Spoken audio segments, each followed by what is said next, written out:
ইন্তেকাল হয়ে যাবে, আপনি তো আবার বিয়ে করবেন, কিন্তু যতই বিয়ে করেন, যতই যা করবেন করেন, কিন্তু আমার হাসান হোসাইনকে লক্ষ্য রাখবেন, এতিম বাচ্চার মতো যেন মদিনার গলিতে গলিতে যেন কেঁদে না বেড়ায়, আমার হাসান হোসাইন যেন রাস্তাতে পড়ে না থাকে, আমার হাসান হোসাইন আমার অবর্তমানে দুঃখ কষ্ট যেন না পায় গো হুজুর।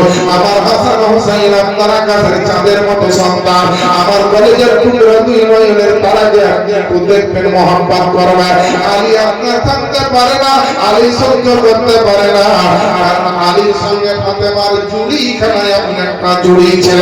সারা পৃথিবীর যদি স্বামী স্ত্রীর জুড়িকে আপনার একদিকে আপনার রাখা হয়, আর আমার আলী ফাতেমার জুড়িকে যদি একদিকে রাখা হয়, সমস্ত আমার জুড়ির চাইতে এক নাম্বার জুড়ি হবে না আলী ফাতেমার জুড়ি। ফাতেমার জন্য আলীর আপনার চোখ দিয়ে পানি ঝরতে লাগলো। ফাতেমাকে বলছেন, বলে ফাতেমা, সারা জীবন তুমি তো জাহানের বাদশার বেটি, তুমি আমার বাড়িতে ঘর সংসার করলে, কত রকম কষ্ট করে খেয়ে না খেয়ে রাত কাটালে, ছেলেদেরকে খাবারের বিনিময়ে আল্লাহর কোরআন শুনিয়ে ঘুম পাড়ালে, ছেলেদেরকে রাত্রে কাঁদলে পারে আমার বেটাদেরকে তুমি আল্লাহর কোরআন শুনিয়েছ, নবীর হাদিস শুনিয়ে ঘুম পাড়িয়েছ। আল্লাহ আল্লাহ, আজকে ফাতেমা যখন তুমি দুনিয়া থেকে বিদায় নিলে, আমি আপনার আলিয়া মর্তজা বড় দুঃখিত হয়ে যাবে, বড় কষ্ট হবে। তবুও ফাতেমা তোমাকে একটা কথা বলি, আজকে তুমি নবীর বেটি, আমি নবীর জামাই বলে, আজকে যদি আমার কোন রকম নিজের দায়িত্ব পালন করতা, কোন রকম যদি ভুল ত্রুটি কিছু হয়ে যায়, আল্লাহ পাকের ওই রাস্তে তুমি আমাকে মাফ করে দিও। ফাতেমা আপনার আলিয়া মর্তজার সঙ্গে হাত দুখানিকে জোড় করে ধরে, হুজুর গো, আমি নবীর বেটি হতে পারে, আমি আপনার খাদিজার বেটি হতে পারে, আমি নবীর আপনার কলেজার টুকরা হতে পারে, তবু আপনি হচ্ছেন আমার স্বামী, আমার সঙ্গে আপনার দুটো সন্তান রেখে যাব। আমার যদি কোনো চলতে ফিরতে আপনার সেবা যত্নতে যদি কোনো রকম ভুল ত্রুটি হয়ে যায়, আল্লাহ পাকের হস্তে আমাকে মাফ করবেন। স্বামী স্ত্রীতে আপনার আলাপ আলোচনা হয়ে গেল। এইবার বলতে বলতে আমার ফাতেমা বললেন, আমার ইন্তেকালের পরে আমার লাশটাকে রাত্রে বেলায় কবরস্থানে নিয়ে যাবেন, দিনের বেলায় নিয়ে যাবেন না। আর আমার ইন্তেকালের পরে যাকে তাকে দিয়ে আমার গোসল দেওয়াবেন না।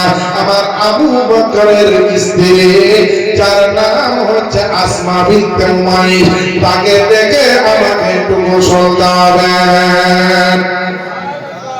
এই কথা বলতে বলতে আপনার বেলা চলে গেল, আসর পার হয়ে গেছে, মাগরিবের টাইম হয়ে গেছে। রমজান মাসে আপনার সেইটা ছিল আপনার 11 হিজরির ঘটনা।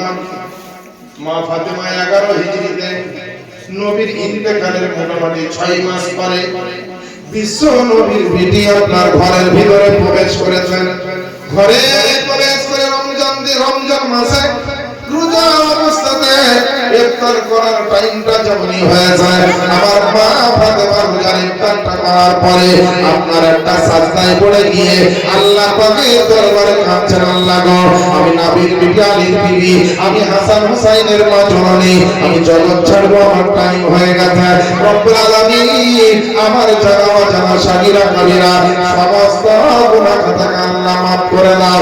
এইবারে সাজদায় কাঁদতে কাঁদতে সবাই ইস্তেগফার করতে করতে বিছানার আপনার উপরে উঠে যাবেন। মা ফাতেমা মাথাটা বালিশের উপরে দিয়ে যায়, সুন্দর পাক পবিত্র অবস্থাতে আল্লাহ পাকের হুকুমে আল্লাহ পাক তার ঝান্ডা কবজ করার ব্যবস্থা করে দিয়েছে। একটু করে আলী আপনি ডাক দিচ্ছেন, ফাতেমা, ফাতেমার কোনো সাড়া নাই। একটু করে আলী ডাক দিচ্ছেন, ফাতেমা, ফাতেমার কোনো আওয়াজ নাই। আমার আলী বুঝতে পেরেছেন আমার ফাতেমা আমার জগতে নাই। আলী বুঝতে পেরেছে যে আমার ফাতেমা আর জগতের মধ্যে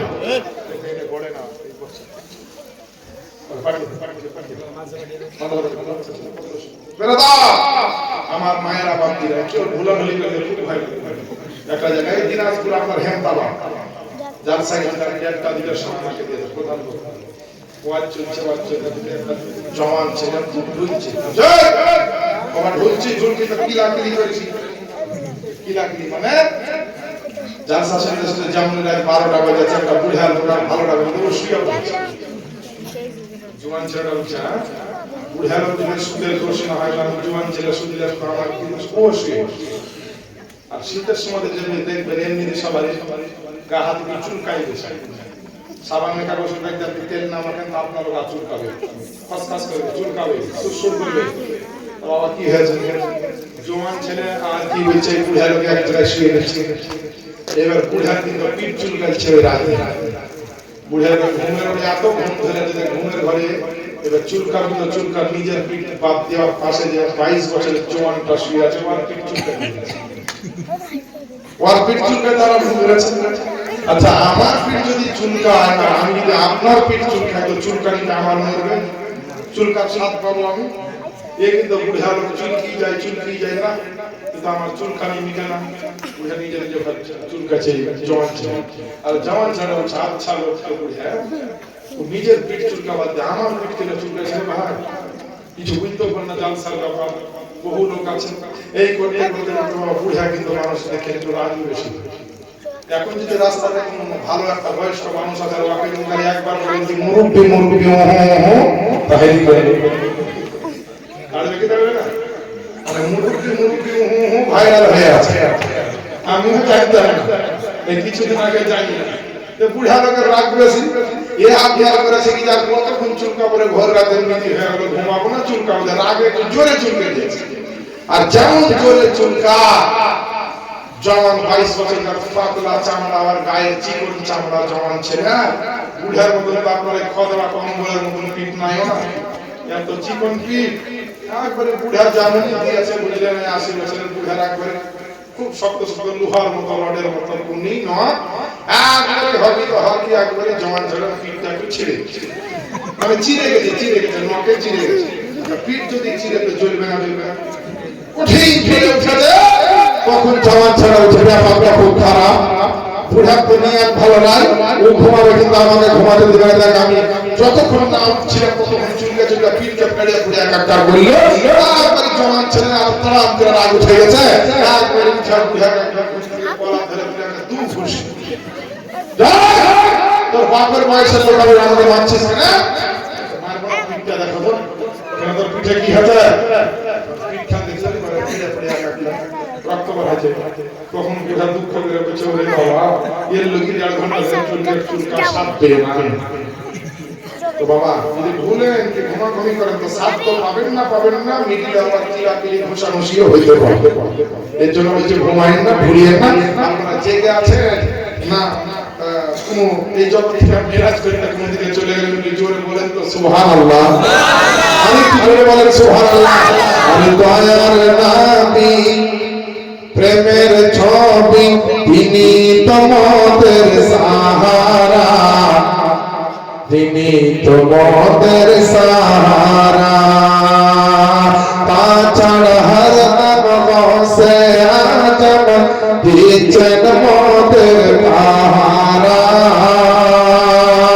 দিচ্ছেন মোদের পাহারা আর ভারত রাজা আজমির খাজা ভারত রাজা আজমির খাজা তিনি তোমাদের নেগাহবান আমরা সুন্নি মুসলমান আমরা সুন্নি মুসলমান আমরা সুন্নি মুসলমান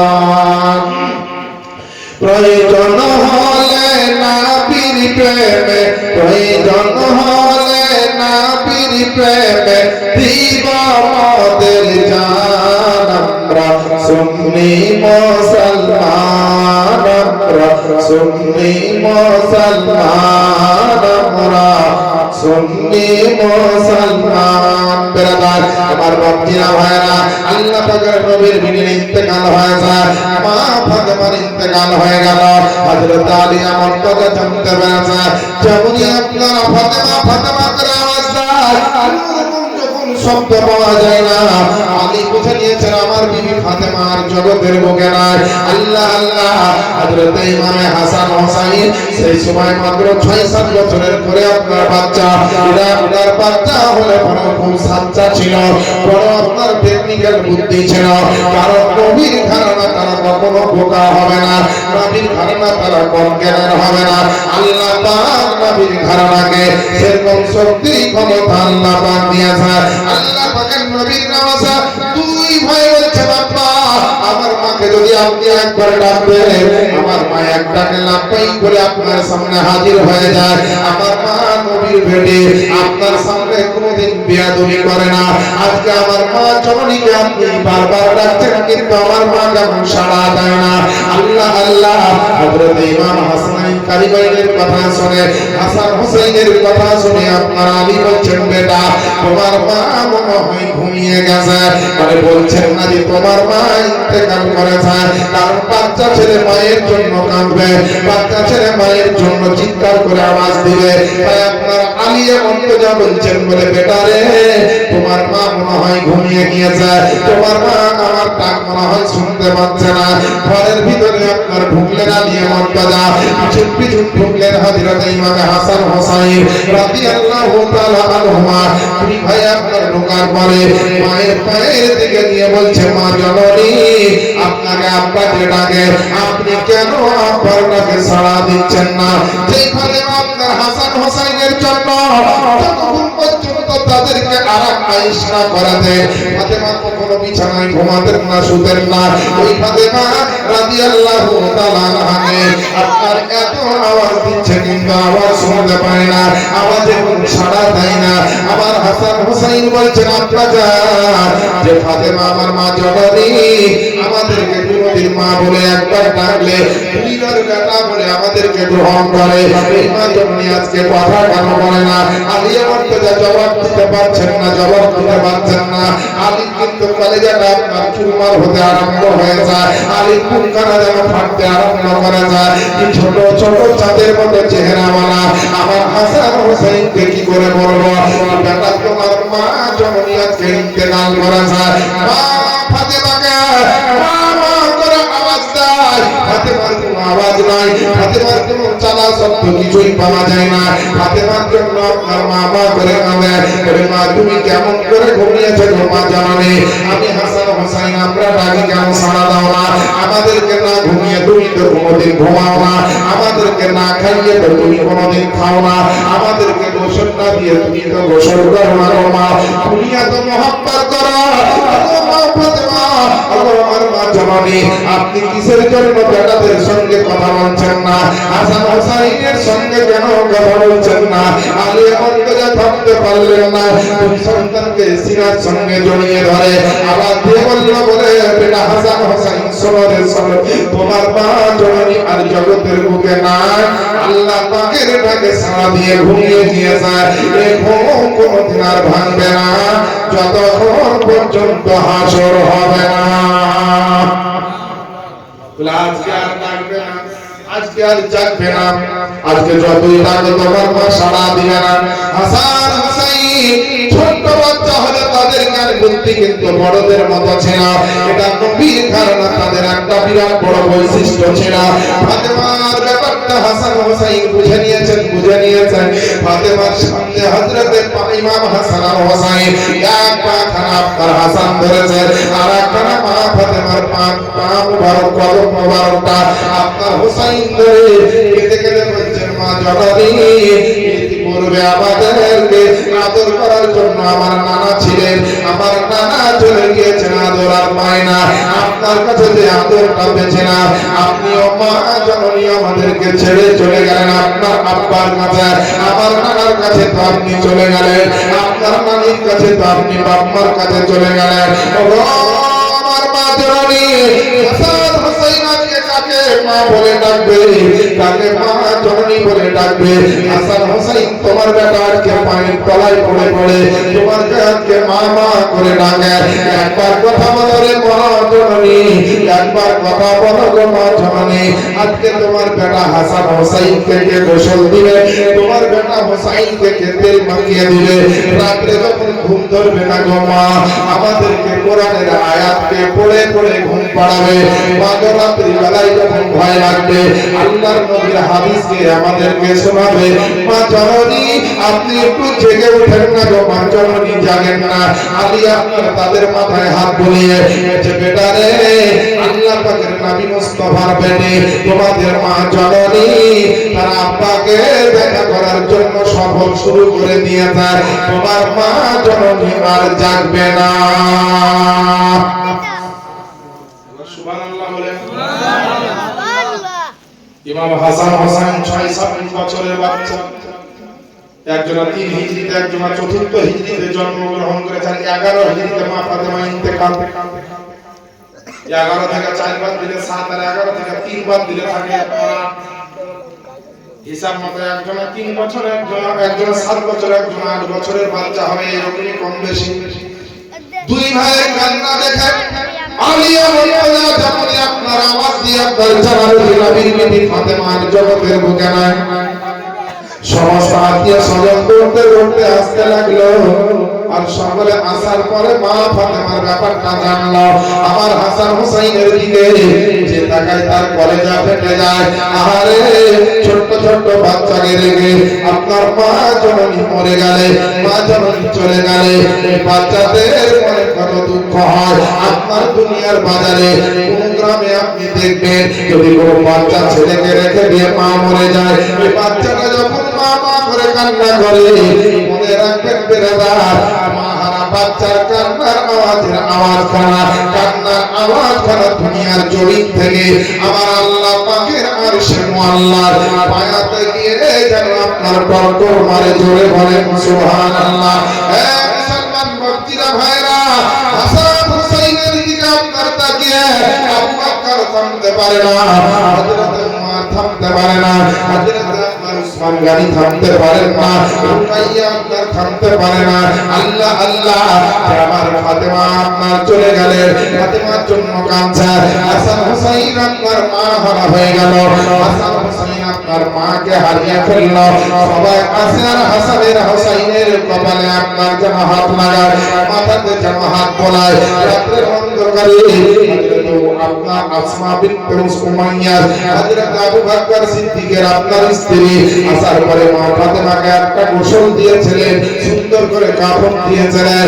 তারপরে আপনার খাটুনিতে তোলা হয়ে যাওয়া, তার আগে পর্যন্ত খাটুনিতে লাশ নিয়ে যাওয়া হতো। মহিলা পুরুষের লাশ খাটুনির উপরে গিয়ে আপনার চলে যাওয়া হতো, লাশকে ঢাকা হলো না। কিন্তু ফাতেমা বলেছিলেন বলে হুজুর গো, আমি জীবনে কোনোদিন কোন পর পুরুষের আমি চেহারা দেখিনি। আমার ইন্তেকালের পরে আমার লাশকে যখন কাফন পরিয়ে নিয়ে যাবে, রাত্রে নিয়ে যাবে এবং সুন্দর করে ঢেকে নিয়ে যাবে, আমি ফাতেমা আমাকে যেমন কেউ দেখেনি, আমার মরার পর যেন আমার লাশকে যেন কেউ না দেখে।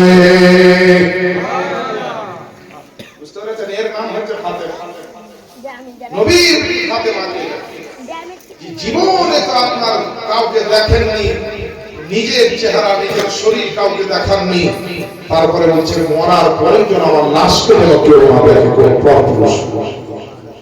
এ হবে ফাতেমা।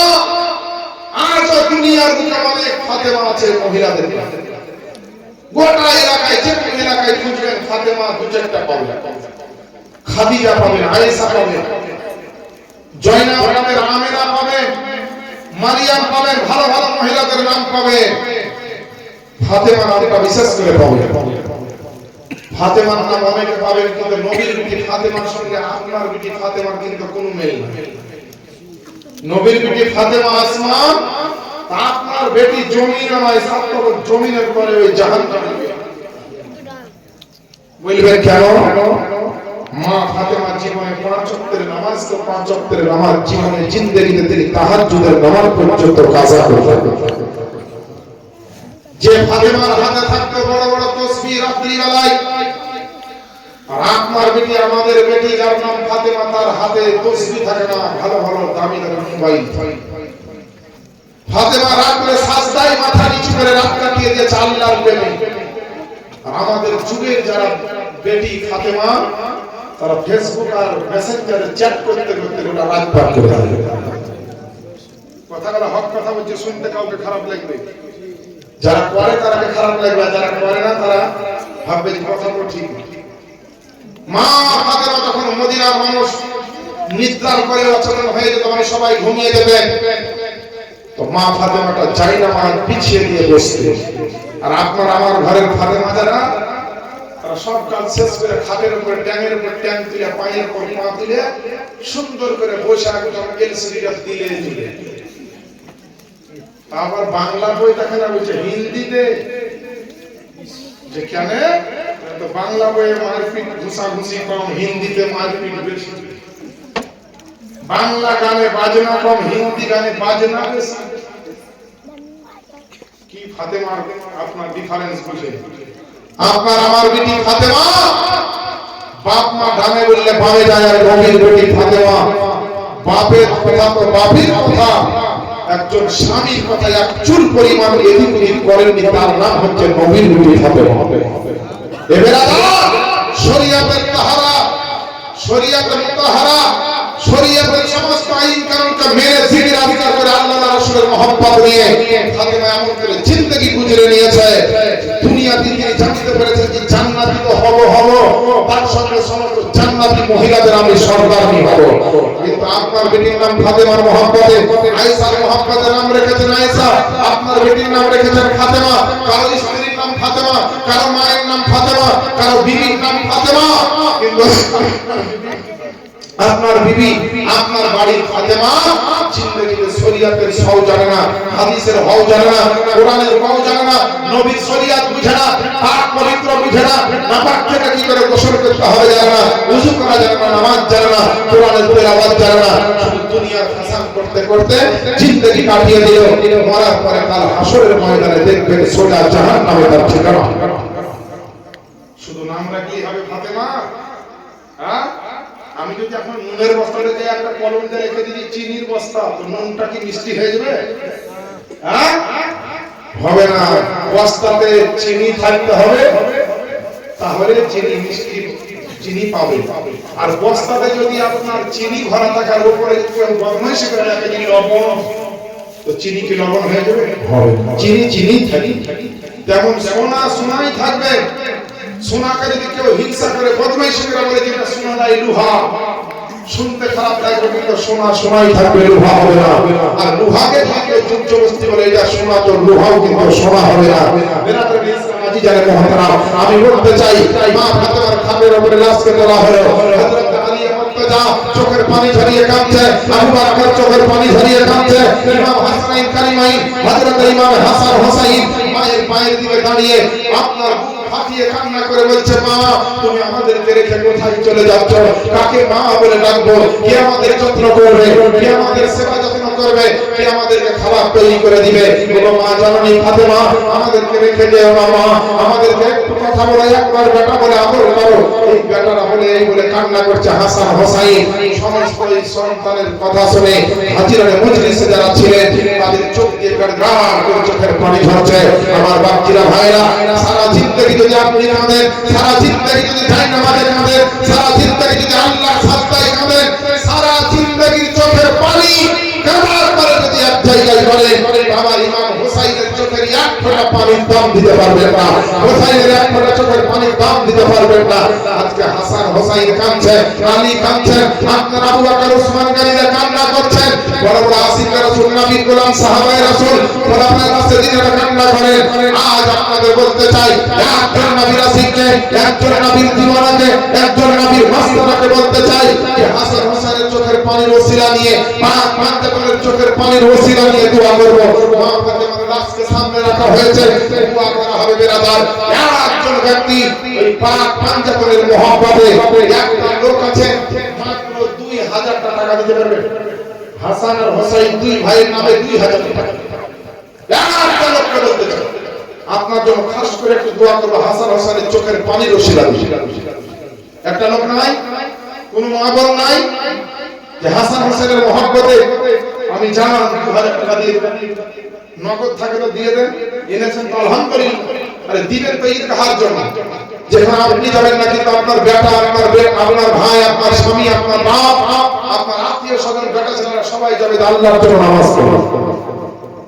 ঈদের দিনে নামাজ পড়ে আপনাদের জন্য দোয়া হবে, ওই ঈদগাহার মেরামতের জন্য, ঈদগাহার উন্নতির জন্য। একটা নবীর আসিক নাই, একজন নবীর দিওয়ানাকে দেখতে চাই, একজন নবীর জাহানেওয়ালাকে দেখতে চাই। মাত্র 2000 টাকা চাই। 2000 টাকা কিন্তু এমন মারাত্মক কিছু টাকা নয়।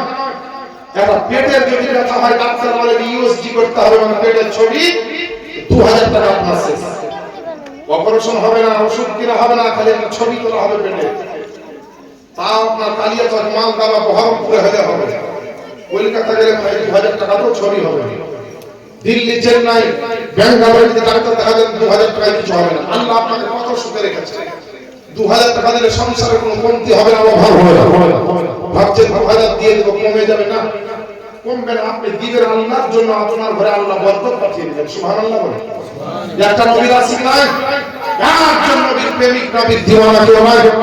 ও মায়েরা, দুইজন মহিলা 2 মাসের যে আপনাদের ভাতা ঢুকছে নিজের অ্যাকাউন্টে, ব্যাংকে, ওই কি বলছে লক্ষ্মী ভান্ডারের টাকা, 1000 করে দুইটা মহিলা 2000 টাকা দিয়ে দেন না। আমি জানি আপনারা ফাতেমাকে ভালোবাসেন, আয়েশাকে ভালোবাসেন, কারবালার জীবনী কাহিনী আপনারা শুনতে ভালোবাসেন, হাসান হোসেন রাদিয়াল্লাহু তাআলা আনহুমাদের জীবনী ভালোবাসেন। একটা মাকে আপনার হাসান হোসেনের দোহাই দিয়ে বলি, একজন মহিলাকে আমি মা ফাতেমার দোহাই দিয়ে বলি, আপনার দিলে যদি মা ফাতেমার জন্য 100 পরিমাণ মহব্বত থাকে, খোদার রাস্তা দিয়ে বলি, একজন মহিলা কত আছে কি নাম বলো, নাম লাগবে না? মাশাআল্লাহ, মাশাআল্লাহ। এখানে একজন মুফতি সাহেব, এখানে একজন দাদা 2000 টাকা নগদ দেন, নাম লাগবে না, আল্লাহর কাছে দোয়া চাই, বুঝতে পারলি? আর কালকে মাদ্রাসার তালিব ইলম সাহেবরা 100 টাকা দিয়ে দিয়েছে, আর একজনকে দিব বলেছে দিয়ে দিয়েছেন মুফতি সাহেবের হাতে, মুফতি সাহেব এখানে রেখে দিয়েছে। একজন না চাইতে 1000 টাকা দিয়েছে। আচ্ছা, 2000 টাকা আমার একজন দাদা দিয়ে দিয়েছে, একজন মহিলা 1000 টাকা দিতে পারবেন না? মা দেখি আপনারা কেমন ফাতেমাকে ভালোবাসেন। আমি জানি আপনারা সোনার গহনা পর্যন্ত খুলে দান করে দেওয়া মা বোন আপনারা, আমি জানি। এদিকে ওদিকে গ্রামে গ্রামে যে যেখানে আছে, যে যেখান থেকে শুনছেন, যদি বাড়িতেও কেউ শুনছেন, তারাকেও মনে করছে কি মা ফাতেমার দোহাই দিয়েছে, হাসান হোসেনের চোখের পানির ওসিলা নিয়ে দোয়া হবে। এই দোয়া সবার কপালে জমবে না। একটা ভাই না 2000 1000 টাকা কিছুই না, বিনা নামে, এখানে বিনা নামে আরো 1000।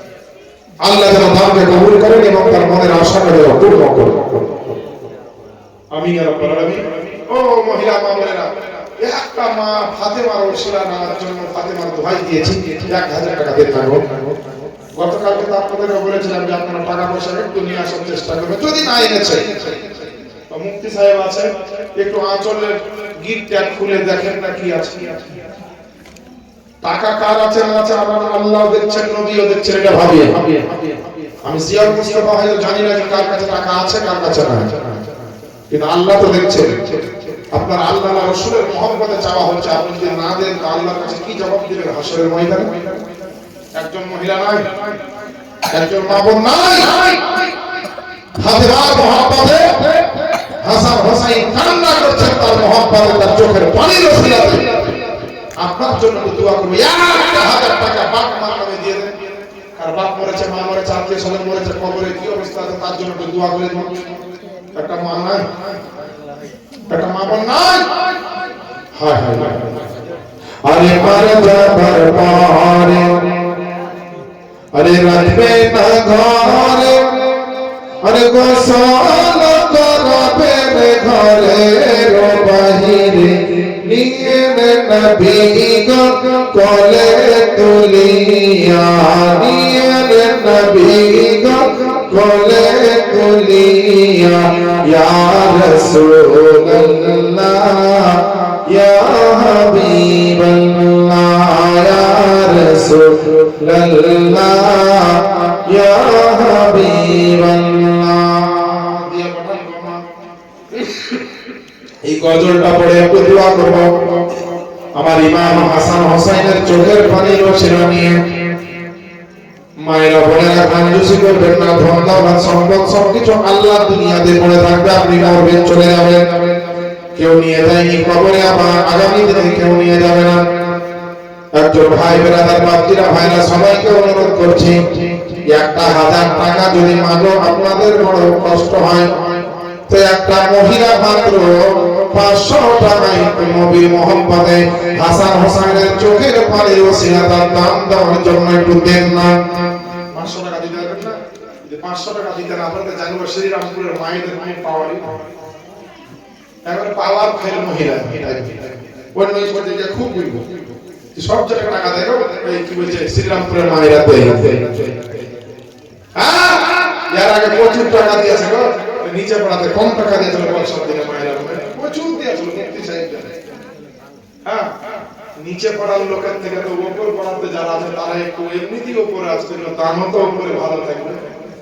এই বন্ধু দেখো তো যা তোমার লেগেও দোয়া করে দেবো, তুমি খেটে খুটে খালি খবরটাই না দেয় দিয়েছে 500 টাকা। এই এদিকে একবার যাও, হ্যাঁ বাপ মার নামে দোয়া হবে, একজন মহিলা 500 টাকা দিয়েছে। এই মা বন্ধের পড়ে যাও, এদিকে যাও, মায়েরা আপনারা কেউ খালি হাতে যাবেন না, ঈদগাহের জন্য চাইছি। আপনি ঈদগাহকে সাজিয়ে দেন, আল্লাহ দুনিয়াতে আখিরাতে আপনাকে নেকি দিয়ে আপনার জীবনকে সাজিয়ে দেন। ঈদগাহের জন্য বলছি, আমার জন্য নয়।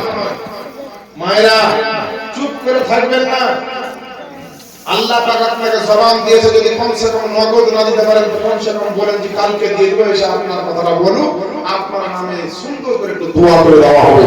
নবীর মুহাম্মদের গজলটা শুনেন দিয়ে দোয়া হবে, এই দোয়া সকলের কপালে বারবার কিন্তু জুড়বে না। আরে পাই যদি নবী গণ দিদার আপনার, পাই যদি নবী গণ দিদার আপনার, মরণের বেদনা থাকিবে না, আসিবেন নবীজি মোদের লাগিয়া। এদের মায়েরা বোনেরা দিয়েছেন, কোনো টাইম না, 50 টাকা পূজা কিনা মেলায় দিয়েছেন, কিন্তু 50 টাকা পূজা কিনা আল্লাহর এটা কি কবুল করুন আমি রাব্বুল আলামিন। আরে আসিবেন নবীজি মোদের লাগিয়া, ইয়া রাসূলুল্লাহ ইয়া হাবিবাল্লাহ, ইয়া রাসূলুল্লাহ ইয়া হাবিবাল্লাহ, ইয়া রাসূলুল্লাহ ইয়া হাবিবাল্লাহ। ও মারা যাবার পরে, ও মারা যাবার পরে রাখবে না ঘরে, গোসল করাবেন ঘরে ও বাহিরে, নিয়ে নবী গো কোলে তুলিয়া, নিয়ে নবী গো কোলে তুলিয়া, ইয়া রাসূলুল্লাহ ইয়া হাবিবাল্লাহ, ইয়া রাসূলুল্লাহ ইয়া হাবিবাল্লাহ। আল্লাহুম্মা আমিন। হাত উঠিয়ে দোয়া করো, আল্লাহুম্মা আমিন। রব্বানা আতিনা ফিদ দুনিয়া হাসানাতাও ওয়া ফিল আখিরাতি হাসানাতাও ওয়া কিনা আযাবান্নার। ও রব্বুল আলামিন, পাক দুনিয়ার মাওলা, যে যতটুকু দান করেছে 500 800 2000 1000 আল্লাহ সকলের দানকে তুমি কবুল করে নাও, এবং যে যে আশা আকাঙ্ক্ষা নিয়ে দান করেছে আল্লাহ তাদের মনের আশাকে আল্লাহ তুমি পূর্ণ করে দাও। 10 টাকা 20 টাকা 100 1000 2000 যে যা দিয়েছে আল্লাহ, এবং যা যা দান করবে আল্লাহ সকলের দানকে কবুল করে নাও। মা ফাতেমার ওসিলাতে এবং আমার হাসান হোসেন রাদিয়াল্লাহু তাআলা আনহুমা দুইজন কান্না করেছিল, সেই চোখের পানির ওসিলাতে আমাদের গুনাহগারকে আল্লাহ তুমি maaf করে দাও, আমাদের রুজি রোজগারে বরকত দিয়ে দাও, যারা অসুস্থ আছে আল্লাহ তাদেরকে সুস্থ করে দাও, তাদের পিতামাতা বিবি বাচ্চা আত্মীয় স্বজন যাদের মারা গিয়েছে কবরে আছে আল্লাহ এই নেকিগুলো কবরে পৌঁছে দিয়ে কবরগুলোকে তুমি জান্নাতের বাগান বানিয়ে দাও। আল্লাহ রাব্বু মুহাম্মাদিন সাল্লাল্লাহু আলাইহি ওয়াসাল্লাম ওয়া আলা সাবিহি ওয়া আলিহি আবাদাত দুহুরি ওয়া কাররামা।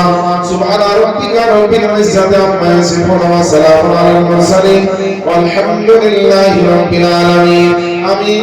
সুম্মা মিন বা'দি লা ইলাহা ইল্লাল্লাহু মুহাম্মাদুর রাসূলুল্লাহ। বাবা কালকে কি বলেছিলাম যে চারজন ফেরেশতা একটা মানুষের নেকি আর গুনাহ লেখার ডিউটি। তো যখন মানুষ মরে যায় তখন ওই চারজন ফেরেশতা কোথায় যায়? আজকে বলেছিলেন, মনে আছে তো? আমার স্মরণ আছে বাবা। আজকে আপনাদেরকে বলবো যে মানুষ যখন মরে যায় তো মানুষের কাঁধে রাতে দিনে যে চারজন ফেরেশতা নেকি গুনাহ লেখার দায়িত্বে থাকে, এরা কোথায় যায়? এই কথাটা বলবো। একটা লোক আছেন, কোন মহিলা বা পুরুষ 500 টাকা দিতে পারবেন না, বেশি নয়, মাত্র 500 টাকা। এত বড় একটা মশলা আপনাকে শিখাবো, কোন কিতাবে আছে সেটাও বলবো। আরে দেখেন, মুফতি সাহেব আমার স্টেজে হাজির আছে, আমি যদি ভুল বলি তো আমার ধরতে পারবেন উনি, সবাই জানেন। আর অনেক আলেম হাজরাত আছে, তারাও বলবে, আপনারা সাধারণ লোক বুঝতে পারবেন, কিন্তু মুফতি সাহেব তো আছে। আমি কিতাবের যখন নাম করি যে অমুক কিতাবে এই ঘটনাটা আছে, কেউ বুঝতে না পারলে কমসে কম উনি বুঝতে পারবেন। কোন মান নাই? ও ভাইরা, একটু কানটা আমার দিকে করার লক্ষ্য করার চেষ্টা করেন। 500 টাকা কোনো ভাই দিতে পারবেন না, কোনো বোন, কোনো খালা, কোনো দাদা, কোনো ছোট ছোট বাচ্চা বাচ্চিরা। সামনে মাধ্যমিক আসছে, তারপরে কি বলছে উচ্চ মাধ্যমিক আসছে, আপনাদের ছেলে মেয়ে পরীক্ষা দিবে, নবী মুহাম্মদে 500 টাকা দিয়ে দেন না, একটু দোয়া করে দেওয়া আপনাদের জন্য। আপনার ছেলে মেয়ের জন্য এমন একটা দোয়া করে দেওয়া হবে, আর আমি না হলে গুনাহগার হতে পারি, কিন্তু তবু আজকে আমি সুবহানাল্লাহ মুসাফির অবস্থায় আছি। যেহেতু আমি 4 রাত্রির জন্য এসেছি, মানে মুসাফিরই থাকি। শরীয়তের হুকুম হচ্ছে 15 দিনের কম থাকলেই হবে, 15 দিনের উপর গেলে মুসাফির থাকবে।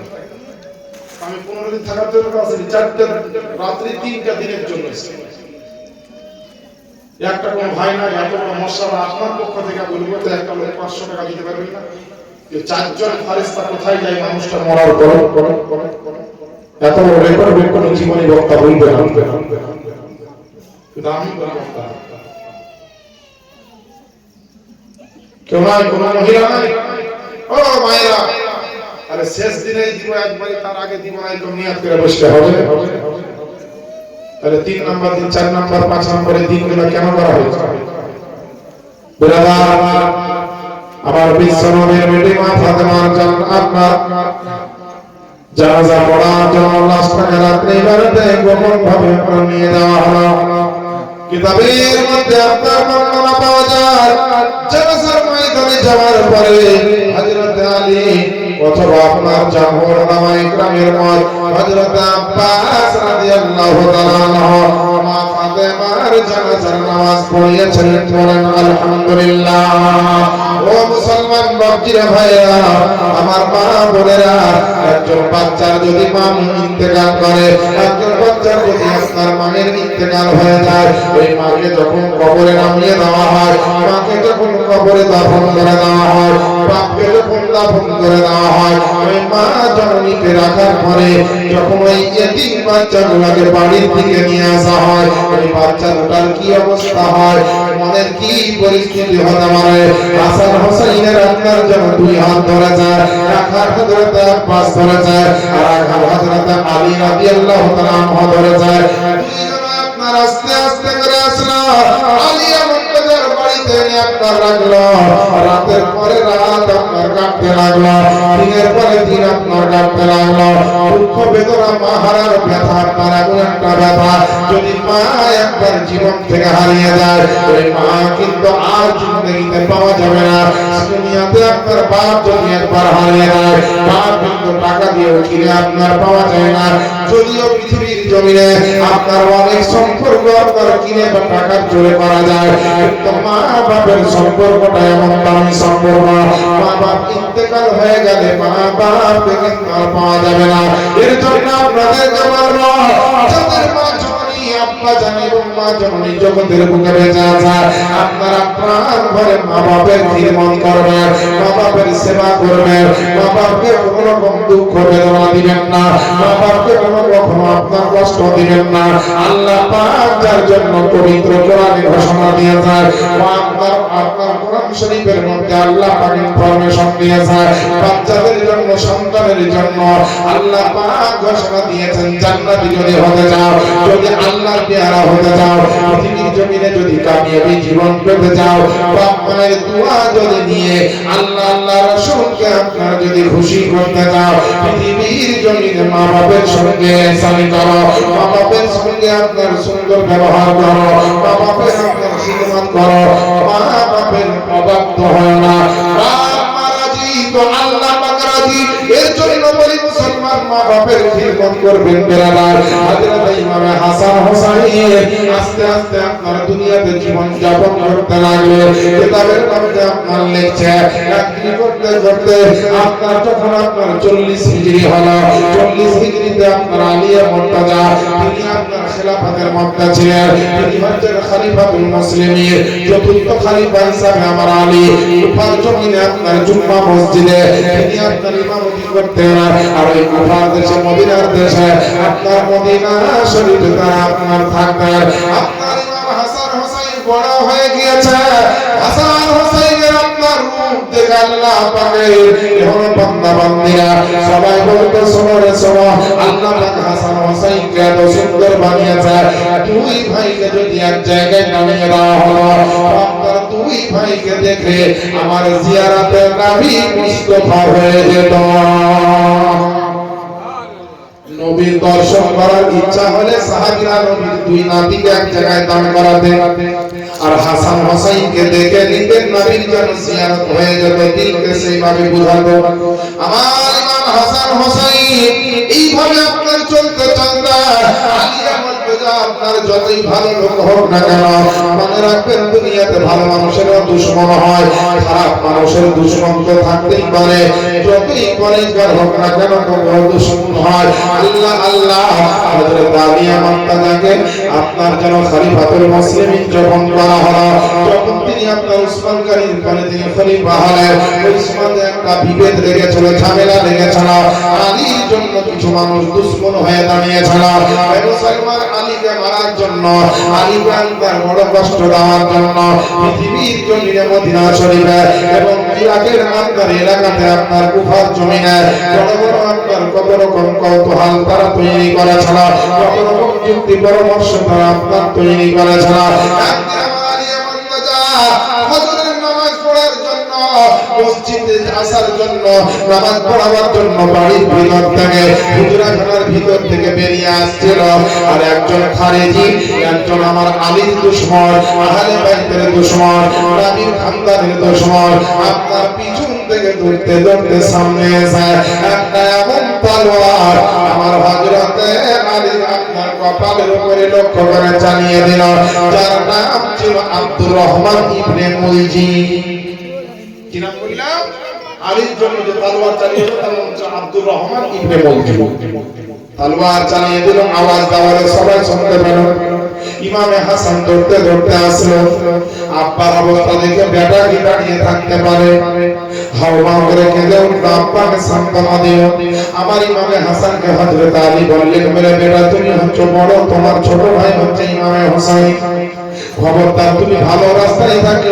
সব সময় ভালো মানুষকে ভালো মানুষের মতো মহব্বত করবে আর খারাপ মানুষের সঙ্গ দিও না লোক ভালো সাথীতে রাখিও না কিছু ওসিয়ত করলেন রমজান মাসে আলিয়া মুর্তাজা আপনার রাত্রি বেলাতে আলিয়া মুর্তাজা জুম্মার দিনের আগের দিন বৃহস্পতিবারে জখম হলেন শুক্র শনিবার থাকলে রবিবারের দিন তিনি ইন্তেকাল করলেন আলিয়া মুর্তাজাকে কুফার দারুল ইমারতের মধ্যে একটা আপনার জানাজার ময়দানে গিয়ে আমার ইমামে হাসান আপনার জানাজা পড়িয়ে আমার আলিয়া মুর্তাজাকে আপনার দাফন করে দিলেন এবার বাবা আপনার আব্বা চলে গেল হাসান হোসেনের মা চলে গেছে হাসান হোসেনের নানা নবী মুস্তাফা আগে চলে গেছেন দুনিয়া থেকে পর্দা নিয়ে যায় হাসান আর হোসেন দুই ভাই একসঙ্গে আপনার দুনিয়াতে চলতে লাগলে আলীর পরে পরে ইমামে হাসান কিন্তু খলিফা হলেন, অর্থাৎ মুসলমানের রাজ সিংহাসনে, মুসলমানের মসনদে খলিফাতুল মুসলিমিন হওয়ার জন্য আল্লাহ পাকের নবী মুস্তাফার বড় নবী হযরত ইমাম হাসান মসনদে বসলেন। আর প্রথম দিনে কয়েকদিনের মধ্যে ৪০,০০০ মানুষ আপনার ইমাম হাসানের হাতে হাত দিয়ে বায়াত হলেন। বলেন সুবহানাল্লাহ। ইমাম হাসানের হাতে হাত দিয়ে ৪০,০০০ লোক বায়াত হলেন। যখন তারা মুসলমান বাদশার সিটে কেউ বসতো খলিফা হিসাবে, রাজা হিসাবে, বাদশা হিসাবে, তো নিয়ম ছিল পুরানো বাদশার হাতে যারা মরিদ ছিল তারা এসে নতুন বাদশার হাতে মরিদ হতো। এই ভাষা কি বুঝেন? মানে বায়াত। বায়াত না হলো সামনে এসে বলবে হুজুর আমি আপনার বায়াত গ্রহণ করলাম, আপনাকে বাদশা বলে মেনে নিলাম।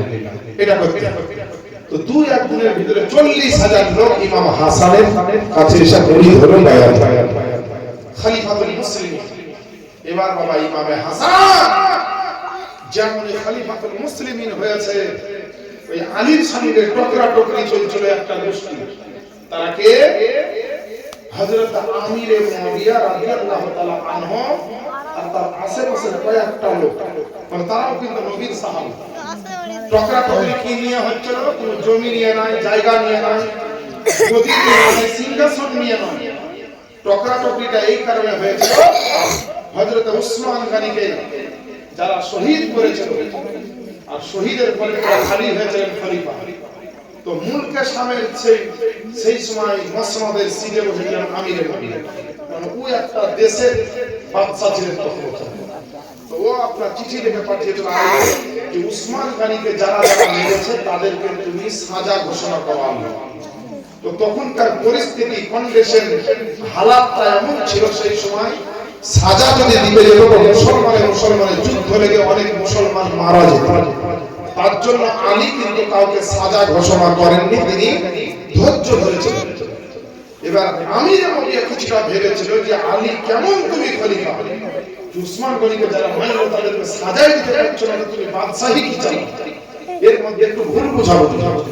হকের কথা এও ছিল, ওই ওরাও ছিল। এবার বাবা যখন আলীর ইন্তেকাল হলো, হাসান সিটের উপরে বসলো, অর্থাৎ গদিতে বসলো, রাজ সিংহাসন দখল করলো। হযরত আমির মুআবিয়া আরো খেপে উঠল যে বাপ্পার নামাইবার বেটা বসেছে, উসমান গনির আপনার যারা দোষী, উসমান গনিকে যারা শহীদ করেছে তাদেরকে আপনার সাজা দিতে পারলাম না। দুইটা আপনার দলে ভুক্ত হলো। ইমাম হাসানের কাছে আপনার ৪০,০০০ মানুষ আছে যারা হাসানের জন্য জীবন দিয়ে দিতে পারে, হাসানের জন্য আপনার জান দিয়ে দিবে, যখনই বলবে যুদ্ধের ময়দানে নেমে যাবে। আর ওইদিকে আপনার হযরতে জুবাইর, হযরতে আপনার সুবহানাল্লাহ, আপনার আমিরে মুআবিয়ার আপনার এখনো বেটা, তারাও কিন্তু আপনার আছে। এখন সীমাতে আপনার একটা দলবদ্ধ হচ্ছে, এমন একটা পরিস্থিতি তৈরি হলো। হাসান দেখলো আল্লাহ, আমি যদি এই মসনদে থাকি, আমি যদি এই গদিতে আপনার রাজত্ব চালাই, আমার যুদ্ধ লেগে যাবে, মুসলমানে লড়াই লেগে যাবে, নবীর সাহাবীদের লড়াই লেগে যাবে। না না, এই লড়াই লাগানো যাবে না, লড়াই লাগাতে আমি আপনার দিব না। এমনিতেই আমার আব্বার যুগে একবার সাহাবীদের মধ্যে যুদ্ধ লেগে গেছিল, একটা বিষয় নিয়ে লড়াই হয়েছিল। হাসান কিন্তু লড়াই লাগতে দিব না। আমার আব্বা জানের দিকে যারা আছে, আমার দিকে যারা আছে, আর আমিরে মুআবিয়ার দিকে যারা আছে, সবাইকে আমি এক করার একটা ব্যবস্থা করব। আমার নবী, আপনার নবী অনেকদিন আগে বলে গেছিল। আমার হাসান বলছে আল্লাহ, আমার নবী মুস্তাফা আমার নানা জান অনেকদিন পূর্বে আমার জন্মের সময় বলেছিল যে আমার হাসানকে দেখো, দুইটা মুসলমানের জামাতের মধ্যে তারা সুলহ করে দিবে, অর্থাৎ তাদের মধ্যে একত্রিত করে দিবে, দুইটা ঝামেলাকে মিটিয়ে দিবে আমার হাসান। আমার স্মরণ চলে এসেছে, আর মসনদে আমি থাকবো না। আমির মুআবিয়াকে ডাকার পরে আমির মুআবিয়াকে বলে হুজুর, আপনি হচ্ছেন আল্লাহর নবীর সাহাবী, আপনি হচ্ছেন একজন উচ্চ রাঙ্গের সাহাবী, আপনাকে আমি এই মসনদখানা ছেড়ে দিতে চাই, আপনাকে খলিফাতুল মুসলিমিন বানাতে চাই। বলে আমার তিনখানা শর্ত আছে। এক নাম্বার হচ্ছে আমাকে আপনার 1 লাখ করে দিরহাম দিতে থাকবে, আমার রাজত্বে যত ধার বাকি হয়েছে আমি মিটিয়ে নিব। আর দ্বিতীয় নাম্বার হচ্ছে যে আমার বাপের জন্য মদিনায় মহিলাকে যা ঘটেছে এইগুলা নতুন করে আপনি উত্থাপন করতে পারেন না। আর 2 নাম্বার হচ্ছে বলে আপনার পরে কিন্তু আমি আবার খলিফা হব। হুজুর ঠিক আছে তো? হ্যাঁ, 3টা শর্ত। 1 নম্বর এই ধার বাকির জন্য 1 লাখ দিরহাম করে দিতে থাকবে তুমি আমাকে। আর দ্বিতীয় নম্বর হচ্ছে সুবহানাল্লাহ আমার বাপের কি ঘটেছে না ঘটেছে এই মদিনাতে ইরাকে এলিয়ার তুমি তদন্ত করতে পারবে না। আর 3 নম্বর হচ্ছে তোমার পরে আমি কিন্তু এই মসনদে আবার বসবো, যেহেতু খলিফার মালিকানা হচ্ছে আমাদের আবু বকর, উমর, উসমান, আলী, এবার আমি। কিন্তু ঝামেলা লেগে আছে, আরো ঝামেলা বেড়ে যাবে, তাই তোমাকে বাদশা করবো। বাদশাহী চালিয়ে কি করতে না করতে হবে তুমি দেখে নাও, ঝামেলা বেড়ে যাবে। আমিরে মুআবিয়া রাদিয়াল্লাহু তাআলা বলে ঠিক আছে তাই হলো। এবার বাবা আমিরে মুআবিয়া যেমনই আপনার গদিতে বসেছে, তিনি একজন বিখ্যাত আল্লাহর নবীর সাহাবী। আপনার হযরতে ইমাম হাসান হোসেন সুন্দরভাবে মদিনার বুকে আপনার বাস করছেন। বাস করতে করতে আমিরে মুআবিয়া রাদিয়াল্লাহু তাআলা ওই যুগে আমিরে মুআবিয়ার বেটা হযরত আপনার যার নাম হচ্ছে ইয়াজিদ, যে আপনার মাক্কার ছিল, যে আপনার ফাসিক ছিল, মদ পরিচালনা করেছিল, এত বড় গুনাহগার ব্যক্তি ছিল রে বাপজিরা। কিন্তু তবুও তাকে কাফের কিন্তু বলা হয়নি, তাকে ফাসিক বলা হয়েছে, গুনাহগার কিন্তু বলা হয়েছে। ওই আমিরে মুআবিয়ার বেটা আপনার ইয়াজিদকে আস্তে আস্তে ভিতর হযরত আমিরে মুআবিয়া তাকে আপনার খলিফা কিন্তু বানিয়ে দিয়েছে। এটা কিন্তু কেউ খবরটা জানে না। আল্লাহ আল্লাহ আমার ইমাম হাসান আর হোসেন 2 ভাই সোনার সংসার চলতে আছে। আমার হাসান কেমন পাক পবিত্র ব্যক্তি, তিনি আপনার পায়ে হেঁটে ইরাকের জমিনে দিয়ে আপনার ত্যাগ করে মদিনা থেকে মক্কা পর্যন্ত 350 কিলোমিটার, কেউ বলছে আপনার 400 কিলোমিটার। আল্লাহ আল্লাহ আমার ইমামে হাসান একবার নয় 2 বার নয়, তিনি আপনার পায়ে হেঁটে 25 বার তিনি আপনার হজ করেছেন। বলেন সুবহানাল্লাহ। ইমামে হাসানের আপনার এমন রূপ যৌবন ছিল, মদিনার মায়েরা বোনেরা একবারের জন্য তাকে স্বামী হিসাবে পেতে চাইতো, বলে ঘর সংসার করেন না করেন, একবার হাসান গো আপনি আমাকে বিবি বলে কবুল করে নেন, যেন কিয়ামতের ময়দানে আমি যেন নবীর সামনে বলতে পারি আমার স্বামীর নাম হচ্ছে ইমামে হাসান। এরকম তামান্না ছিল মদিনাবাসীর মহিলাদের যে একবার হাসানের যদি স্ত্রী হতে পারি, আল্লাহর কসম দুনিয়াতে যা হবে হবে, আখিরাতে আজাদ হয়ে জান্নাতে যাব। মুসলমান বাপজিরা ভাইরা, হাসান কিন্তু আপনার তার প্রথম বিবি, যার নাম হচ্ছে বিবি জায়দা রাদিয়াল্লাহু তাআলা আনহা, তাকে নিয়ে ঘর সংসার করত। তার আপনার ছেলে মেয়ে হয়েছিল। এইভাবে ঘর সংসার করতে করতে একটা মহিলা, যেই মহিলাটাকে আপনার আমিরে মুআবিয়ার বেটা, যার নাম হচ্ছে ইয়াজিদ, এই ইয়াজিদ আপনার একটা মহিলাকে দেখলো। ওই মহিলাটা আপনার এত সুন্দর, ওই মহিলাটাকে দেখার পরে ওই আপনার বাদশার বেটা, মানে আমিরে মুআবিয়া ছিলেন তখন বাদশা, আর আমিরে মুআবিয়া বাদশার বেটা হচ্ছে ইয়াজিদ, জান্নাতি বাপের আপনার পাপী বেটা, আপনার নেককার বাপের গুনাহগার বেটা। এই ইয়াজিদ কিন্তু ওই মহিলাটাকে আপনার দেখে নিল, যার নাম হচ্ছে হযরতে জয়নাব। কি বললাম? হযরতে জয়নাব। এই মহিলাটার স্বামীর নাম ছিল মনসুর আলী, কিন্তু এই মনসুরকে ছেড়ে দিয়েছিল টাকা পয়সার লোভে, আপনার ওই মহিলাটাকে ছেড়ে দিয়েছিল। চাঁদের মতো টকটকা রূপ আপনার আল্লাহ পাক ওই মহিলাকে দিয়েছিল। ওই মহিলাটাকে দেখার পরে ইয়াজিদ মানে ওই আমিরে মুআবিয়ার বেটা পাগল হলো, চিঠি পাঠালো যে জয়নাব গো আমি তোমাকে ছাড়া বাঁচবো না, আমি তোমাকেই বিয়ে করব। এবারে আপনার চিঠির কাছে মানে যে আপনার পিয়ন, পিয়ন বুঝেন তো, চিঠি বহাইতো, এখনকার যুগে তার চিঠি বহা বহি নাই, মেন মেন কিছু জিনিস এখনো বইতে হয়, পোস্ট অফিস আছে উঠে উঠে উঠে। তবে দাদা ওই পিয়ন আস্তে আস্তে বলছে তাহলে নবীর রওজাতে একবার জিয়ারত করে নি। ওই পিয়নটা আল্লাহ রাসূলের ভক্ত ছিল, নবীর রওজা শরীফ খানা আপনার জিয়ারত করে বের হচ্ছে, ওই দরজায় নবী কাবার রওজাতে দেখছেন আমার ইমাম হাসান কিন্তু ঢুকছেন, জোরে বলেন। যেমনই হাসানকে দেখলেন সালাম দিলেন, পায়ে চুমা দিলেন ওই ব্যক্তি যাওয়ার কারণ হচ্ছে, হুজুর গো আমি আপনার ওই দামেস্ক থেকে আসছি, অনেক দূর থেকে আসছি, ওই দামেস্ক থেকে আসছি, মানে আপনার ইরাকের জমিন থেকে আসছি, ওই যাবো আপনার মদিনা পার করে অমুক জায়গাতে, মদিনার ওই মহল্লার অমুক গলিতে তার বাড়ি। ওই মহিলাটাকে ইয়াজিদ আপনার প্রস্তাব দিয়েছে বিয়ে করার জন্য, হুজুর আপনি একটা প্রস্তাব দিতে পারেন? বলে না না, আমার বিবি বাচ্চা আছে।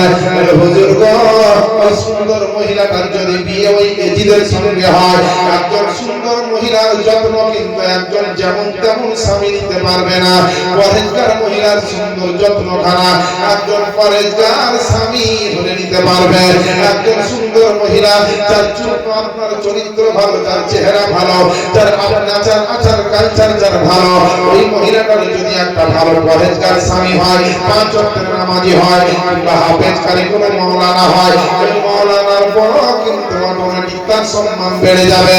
কিন্তু যদি কোনো মদঘর হয়, কোনো চেনাখালের হাতে একটা ভালো মেয়ে পড়ে যায়, কোনো সুন্দরের হাতে যদি একটা ভালো মেয়ে পড়ে যায়, ওই মহিলার সৌন্দর্য আর বাড়বে না এবং তার মান সম্মান নিচে নামবে।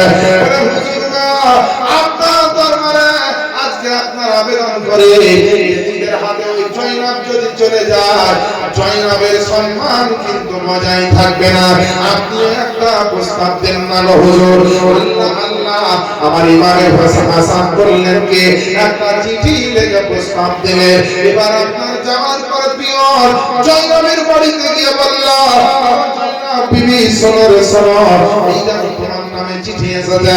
প্রথমে ইয়াজিদের চিঠিখানা দেওয়া হলো, ইয়াজিদের চিঠিখানাকে নিয়ে যেমন শুনেছে ইয়াজিদ চিঠিতে লিখেছে, বলে জয়নাব গো তুমি যদি আমাকে বিয়ে করো, আমার স্ত্রী হও, পৃথিবীর কোনো মানুষ তোমার দিকে আঙ্গুল তুলে কথা বলতে পারবে না, কারণ আমি ইয়াজিদ হলাম, আমি একটা বাদশার বেটা। জয়নাব মহিলাটা খুব পরহেজগার মহিলা ছিল, বুঝতে পারলেন? জয়নাব মহিলাটা খুব পরহেজগার মহিলা ছিল। ইয়াজিদ চিঠি লিখেছে যে বিবি জয়নাব তুমি যদি আমাকে বিয়ে করো তো আমি বাদশার বেটা, তুমি হবা বাদশার বৌমা, তোমার দিকে কেউ আঙ্গুল তুলে কথা বলতে পারবে না।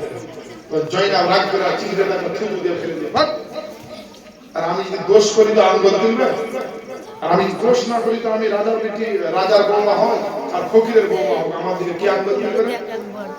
ফেলে এবার বেরাদার হযরত ইমামে হাসানের চিঠি জয়নাবের হাতে খুব ভালো করে ফেলবে। চিঠিখানা বাবা দিয়েছে, প্রথমে লেখা আছে আসসালামু আলাইকুম, আমি ইমামে হাসান রাদিয়াল্লাহু তাআলা আনহু বলছি, আমি নবীর নাবী ফাতেমার বেটা আলীর বেটা। যদি তোমার মন চায়, আমি তোমার যদি সম্মতি পাই তো আমি তোমাকে বিয়ে করব। তবে দুনিয়াতে তোমাকে বিরাট আরাম আইস দিতে পারি আর না পারি, তোমাকে একটা গ্যারান্টি দিচ্ছি যে আমি হাসরের ময়দানে তোমাকে জান্নাতে নিয়ে যাব। একজন পরহেজগার মহিলা কোনটা নিও না, এই মস্তানি জালিবে না জান্নাত দিবে, বুঝতে পারলেন? সঙ্গে সঙ্গে হাসানের চিঠিটাকে চুমা দিয়ে সিনার সঙ্গে জড়িয়ে ধরলেন আমার বিবি জয়নাব রাদিয়াল্লাহু তাআলা আনহা, আর বললেন পিয়নকে যে আমার এই চিঠিখানা আমি কবুল করলাম। পিয়ন করতে করতে ছুটতে আসার পরে হযরত ইমামে হাসানকে বললেন, হুজুর গো আপনার প্রস্তাবটা গ্রহণ করেছে, ইয়াজিদের প্রস্তাব গ্রহণ করেনি, আমার 2 দিন 3 দিন হয়তো বাড়ি যেতে লাগবে, তার আগে আগে আপনি মহিলাটাকে বিয়ে করে নেন। আপনি বিয়ে করে নেন, তো আমি যে ইয়াজিদকে যে যেমন বলি তোমার প্রস্তাব গ্রহণ করেনি তো ইয়াজিদ খেপে যাবে, তো এমনিতে আধা পাগলা বেরেন্টা সিরিয়ালটাই হচ্ছে, মনে যায় ইচ্ছা হলো সেটাই এর জন্য যায়। মা বেটির সঙ্গে চেনা নাও তার কাছে যায় ইচ্ছা বলে নাও শুনুন, বলে আমি হুজুর যাচ্ছি, যেতে যেতে আপনি বিয়ে করবেন। ইমাম হাসান তারপরে দিন শরিয়াত মোতাবেক হযরত জয়নাবকে বিয়ে করে এরা বাবা এই যে বলল পিয়ন যায় জিততে জয়নাব তোমাকে বিয়ে করবে না। তো রাজা বাচ্চা যাদের সবকিছু ক্ষমতা, গোটা মসনাদের ক্ষমতা, পুলিশ পাওয়ার সৈন্য সম্পদ সব ওদের হাতে, আর বাপ হয়েছে বাদশা। কিছু সৈন্য তো রাজার বেটাও কাউকে ব্যবহার করতে, এখানকার দিলে আমার বেটাকে জোগাতে হবে, আর এই ভিতর ভিতর যে মাক্কারি করছে এটা তো আবু কি বলছে হযরত আমির মুআবিয়া জানে না। ভাবছে আমার একটা বেটা যা ইচ্ছা ভালোই করছে, যাও। এই সেনা মতো লিয়া একবারে চলে এলো মদিনা। আসার পরে জয়নাবের বাড়ি খোঁজ করলো। কোনটা জয়নাবের বাড়ি? না তো এই জয়নাব কোথায়? জয়নাব তো শ্বশুর বাড়িতে। কোন শ্বশুর বাড়িতে? না তো হযরত আলী মুর্তজার বাড়িতে। বলেন সুবহানাল্লাহ। বলে হাসানের সঙ্গে জয়নাবের বিয়ে হয়ে গেছে। আর ইয়াজিদের পায়ের রাগ ধরে মাথায় উঠে। দেখেন না অনেক ছেলে একটা মহিলাকে যদি পছন্দ হয়ে যায়, জান যায় যাবে, কিন্তু ওই মহিলাকে চাই। প্রেম ভালোবাসা চলছে না দুনিয়াতে। এই দুনিয়ার পুরুষ আর মহিলা শোনো, মোবাইলে মেসেঞ্জারে হোয়াটসঅ্যাপে ফেসবুকে কারো সঙ্গে প্রেম করিও না। এই যদি প্রেম করো এটা না যাই হারাম হবে। হারামের আশ্রয় নিয়ে যদি তুমি বিবাহ করো, তোমার সংসারে কোনদিন আল্লাহর রহমত হবে। তোমার কোন মহিলাকে যদি পছন্দ হয় পুরুষ, তুমি সুন্দরভাবে প্রস্তাব দিয়ে ওই মহিলাকে বিয়ে করো। আর কোন মা বোন আপনারাও বলি, যদি আপনাদের কোন ছেলেকে পছন্দ হয়, আপনি আপনার মা বাপকে বলে, বা আপনি যাকে বলতে পারবেন, ভাইকে হোক, বোনকে হোক, মাকে হোক, বলবে ওই পাড়ার অমুক ছেলেকে আমার পছন্দ, ওর সঙ্গে বিয়ে দিলে আমার ভালো। তখন সে প্রস্তাব দেওয়া দিয়ে বিয়ে। বুঝতে পারলেন আমার বাপজিরা ভাইরা? কিন্তু এখন তো বিরাদর ইসলাম বিয়ে হচ্ছে এমন করে রে বাবা, যে জামাই হাদিস কোরআন কিছু বুঝে না, স্ত্রীও কিছু বুঝে না, সারা জিন্দেগি শরীয়তের কিছু বুঝলো না, মোবাইল আর ফেসবুক আর ইন্টারনেট চালিয়ে গুনাহ করে গুনার বস্তা যেমন বাড়ি ভর্তি হয়ে গেল, তখন স্বামী আর স্ত্রী হয়ে গেল। রেস্টুরেন্টে যায়, কলেজে যায়, প্রাইভেটে যায়, ট্যুরে যায়, বেড়াতে যায়, কত রকমের নোংরা করছে। আপনাদের দিকে করে কত আমি জানি না, আমার এলাকায় আমি দেখছি মেলা বসে, মেলাতে খেলা খাওয়ালে চলে যাচ্ছে। খেলা খাওয়ার লোক আলাদা, খেলা দেওয়ার লোক আলাদা। বেটা ছেলে রেডি হয়ে আছে মেলাতে, এক খেলা মাঝে যেন ওই দিকে বেড়ে পড়ে। আর বিটি ছেলেরা একটা বুঝতে পারেন হেড এন্ড শোল্ডার একবারে চুলে শ্যাম্পু মাখিয়ে, হ্যাঁ চুল উড়িয়া করে যায়, ও রেডি ফুলিয়ে দিলে কে ধাক্কা মাছিস মার দেখি, ধাক্কা খাওয়ার লেগে গেছে। হ্যাঁ বলে কি আর বুঝলে, মানে যার যেটা ইচ্ছা হয়েছে তার বিপরীত বলে। দেখবেন বেড়াতে একটা পুলিশ একটা আসামিকে ধরেছে, মাছ ছাড় দিয়েছে, বলছে শোনো শোনো পুলিশ বাবু, মাছ মারো, গলা ধাক্কা দিবে। বারবার বলছে মাছ মারো, গলা ধাক্কা দিবে না। নিয়ত কিন্তু এর আলাদা আছে, মাছ মারো, গলা ধাক্কা দিবে না। পুলিশের তো এমনিতে পাওয়ার বেশি, আর একটু রাগ হয়ে গেছে। বেটাকে মাছ ছিল বলছে, বারবার বলছে গলা ধাক্কা দিবে না, মাছ মারো। তোকে গলা ধাক্কা দিলে কি করবে? রাগ রাগ গলা ধরে ধাক্কা, আর যা বলি এক ধাক্কা দিয়ে সব ওই ধাক্কাতে মেরে দিলে তো পুলিশ বলছে এই থাম থাম থামান না। তো বাবা আসলে আর পালা হচ্ছে, পারলে হচ্ছে মাছ মারো, গলা ধাক্কা দিয়ে। হ্যাঁ তো কিছু মহিলারা মা বোনেরা আছে, এরকম আবার আছে খুব পর্দাশীল, বোরখা ছাড়া কোনো জায়গায় যায় না। বাসের ঘরে বোরখা, স্কুলে বোরখা, ডাক্তারে বোরখা, তারপরে কি বলছে কলেজে বোরখা, প্রাইভেটে বোরখা, তারপরে কি বলছে হসপিটালে বোরখা, ব্যাংকে টাকা দিচ্ছে বোরখা, লক্ষ্মী ভান্ডার আনতে গেছে তাও বোরখা। কিন্তু লক্ষ্মী ভান্ডার আনতে যাই মা বোনেদের বোরখার ভিতরে কানে আপনার কি বলছে ব্লুটুথ হেডফোন ভরা, হ্যাঁ ফিস ফিস ফিস ফিস করে কথা চলছে। আমি বুঝি এই এফএম ধরেছে না মিডিয়াম শট বাংলাদেশের সেন্টার ধরেছে। আসলে কিছু নাই, হ্যালো সিংহাড়ার ভিতরে আলু কি বেড়ে গেল, এই চলছে বুঝলেন।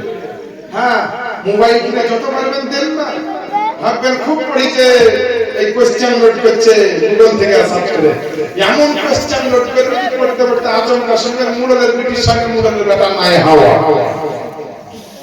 হ্যাঁ তো মেলাতে যাই কেউ ধাক্কা খেতে, আর কেউ যায় ধাক্কা দিতে, আর কেউ ধাক্কা দিতে ভালোবাসে, কেউ ধাক্কা খেতে ভালোবাসে। আমি আমার জীবনের কথা বলছি, গত বছর মাঘ মাসে আমার এলাকায় একটা মেলা বসেছে, অরিজিনাল কথা মেলা বসেছে হযরত মুফতি সাহেব। তো আমার বেটা খুব জুলুম করে ছাপ বাইতে চলে না, আব্বা একটু চলে না, বুঝলে মেলা যাস না, এটা মেলা খুব নোংরা জায়গা, শুধু গান বাজনার হরতাল চলছে চারিদিকে, দুম দুম দুম দুম আওয়াজ। আমি একটা বক্তা মানুষ, আলেম মানুষ, আমার দেখে তো লোকে বলবে না বলবে না। তো রোজ বলছে যেতে যেতে মেলা উঠে যাবে, শেষ দিনে চল তোর কেনাই থাকে, সব মিষ্টি খাবি, পাঁপড় খাবি, মুগলাই খাবি, চল। তো বাবা এশার নামাজ পড়ে আমি আর আমার বড় ভাই আমার বেটাকে নিয়ে গেছি। তো দেখছি তো মেলার ভিতরে একটা খুব কাছের বন্ধু মুগলাইয়ের দোকান করেছে। দেখা মানে হুজুর আসেন আসেন একটা মোগলাই খান। আমি মনে মনে বলছি টাকা পয়সা লাগবে না, ফ্রি পাওয়া যাবে, তাহলে খেয়ে আমি এমনি মনে করি টাকা খরচ করা। এমন এমন মৌলবি আছে যে আপনার একদিনে টাকা খরচ করে একটা লোকের এক মাসের সংসার চলে। এই দেখেন মুফতি সাহেব নিত্য নতুন ড্রেস পোশাক যা বানাই গো, কতটা ড্রেস পোশাক আবার নাই। তবে আজকে হুজুরের কথা শুনে একটা ড্রেস আমিও বানাতে দিয়ে দেব, চালিয়ে যে একটা ড্রেস এই কত দিন হবে 3000। হ্যাঁ তাহলে ব্রাদার এই যে এই গায়ে জুব্বাটা দেখছেন, এই জুব্বাটা হয়তো আপনি জুব্বা হিসেবে দেখছেন, যদি অরিজিনালের দাম শুনে তো আপনার মাথা গরম হবে। এই জুব্বাটার দাম হচ্ছে 5000 এর উপরে। এটা জালসার জন্য কিনতে হয়, বুঝতে পারেন? তো নোংরা দোকানে বসে দিবা, তাহলে দেখ একটা নোংরা দুই ভাই আর বেটা গেলে বসেছে, দুই একটা রেস্টুরেন্ট মেলা বড় অনেক লোক বসে, কিন্তু একটা বিটি ছেলের কথা বলছে। কেউ রাগ করে এলাম আপনারা, আপনাদেরকে বলছি একটা বিটি ছেলে একদম বোরখা করে মাথা ধরে পা পর্যন্ত ঢাকা, ও কিন্তু মুগলাই খাওয়ার লেগে ঢুকে গেছে। আমি মনে মনে বলছি যে তুই যদি এতই পর্দা কিন্তু মেলা থেকে নেই, আমার রাগ হচ্ছে। তুই যদি এতই পরেজগার মহিলা বোরখা ছাড়া চলিস না, তুই মেলা থেকে না আসলি, আর আসলি তো আসলি চলে গেলি না, তোমার মুগলাই খেতে কেন ঢুকলি? আমি মুগলাই কিন্তু খাচ্ছি খুব আস্তে আস্তে, ও কি করে দেখবো তা করছে। যখন মেলাতে এসে কিছু শিখে যেতে হবে, তো বাবা আমাকে মুগলাই দিয়েছে, তো দেখবেন মা বোনদের ওই মুখের সামনে একটা কালো পর্দার মতন ঝুলে মুখটা ঢাকার লেগে, তো বেচারি ওই মুগলাইয়ের একটা পিস নিচে আর এই পর্দাটা হটিয়ে তল দিয়ে এমনি করে হচ্ছে। মানে এত পর্দাশীল মামন জীবনে দেখি মুগলাই খাবে, তার মুখ থেকে পর্দা না হটিয়ে তল দিয়ে মুগলাই হচ্ছে। এবার বাবা হতে হতে দেখা গেল একটা মুগলাই এই মুখে হতে যা ফসকে গেছে, পড়ে দিত এই করতে দেখতে আর গোটা পর্দাতে দুনিয়া মুগলাই তেল লেগে। আমি রাগে থামতে না পারে যেও দিল আপনি এখানে খেতে পারবেন না, আপনি লজ্জা করে ভরে নিয়ে বাড়ি চলে। এবার বাবা সব ভুলে এলাম, তারপর সকালবেলায় শুনছি যে ওই মহিলাটা আর কেউ নয়, আমার এই পাড়ার চাচাই তো। বুঝতে পারলেন? হারে আমাদের তো চাচা তো কি ফতুয়া দিব ভাবতে কিন্তু ফতুয়া চাচা তো বোনের জন্য যা, চাচার জন্য যা, মার জন্য যা, বহিনের জন্য। আমি ওকে খুব বকা বকা এই বেয়াদব কথা এত বড় সব চিঠি কোম্পানি আলেমের তো বলছে ভাই এর জন্য তো পর্দা পড়ে গেছে, পর্দা পড়ে যা জলদা পেয়ে গেলি এই শাসন আলেমের বাড়ি বলে হবে, যদি পাবলিকের বাড়ি হয় হবে? তো মাগো এই পর্দাটারও একটা সম্মান আছে। আপনাদের যেমন সম্মান আছে, আপনাদের দেশ পোশাকটার সম্মান আছে। জিয়াউল মুস্তাফার যেমন আজকে এখানে বিরাট সম্মান, বক্তা হয়ে আল্লাহ পাঠিয়েছেন তাকে, আপনারা সম্মান দিচ্ছেন। আমার মতো বোকা শোকা লোকের ওয়াজ শুনতে বসে জিয়াউল মুস্তাফার গায়ে যে পোশাকটা আছে, এই পোশাকটারও কিন্তু একটা দাম আছে।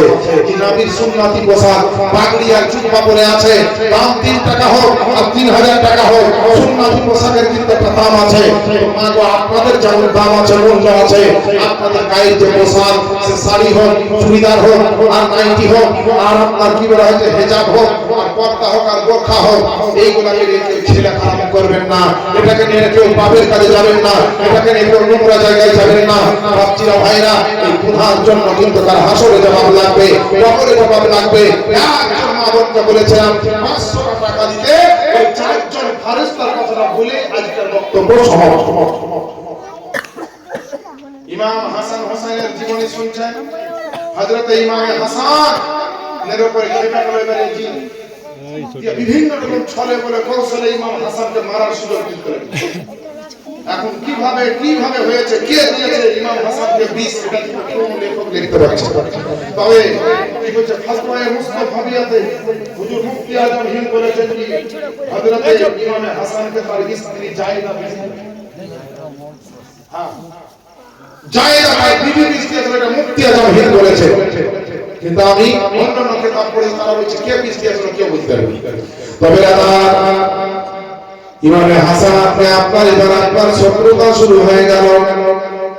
ইমাম হাসানকে আপনারা জানেন 2 বার 3 বার বিষ দেওয়া হয়ে গেল, কিন্তু আপনার আশরাফুল উম্মাত কিতাবের মধ্যে আব্দুল হক মুহাদ্দিস দেহলভী আলাইহি রাহমাত ওয়া রিদওয়ান তিনি বর্ণনা করছেন একবার দুইবার নয়, এবং আপনার ইবনে হাজার আসকালানী রাহমাতুল্লাহ আলাইহি তিনি বর্ণনা করছেন ইমাম হাসান পাক রাদিয়াল্লাহু তাআলা আনহু একবার দুইবার নয়, টোটাল আপনার 5বার বীজ দেওয়া হয়েছিল।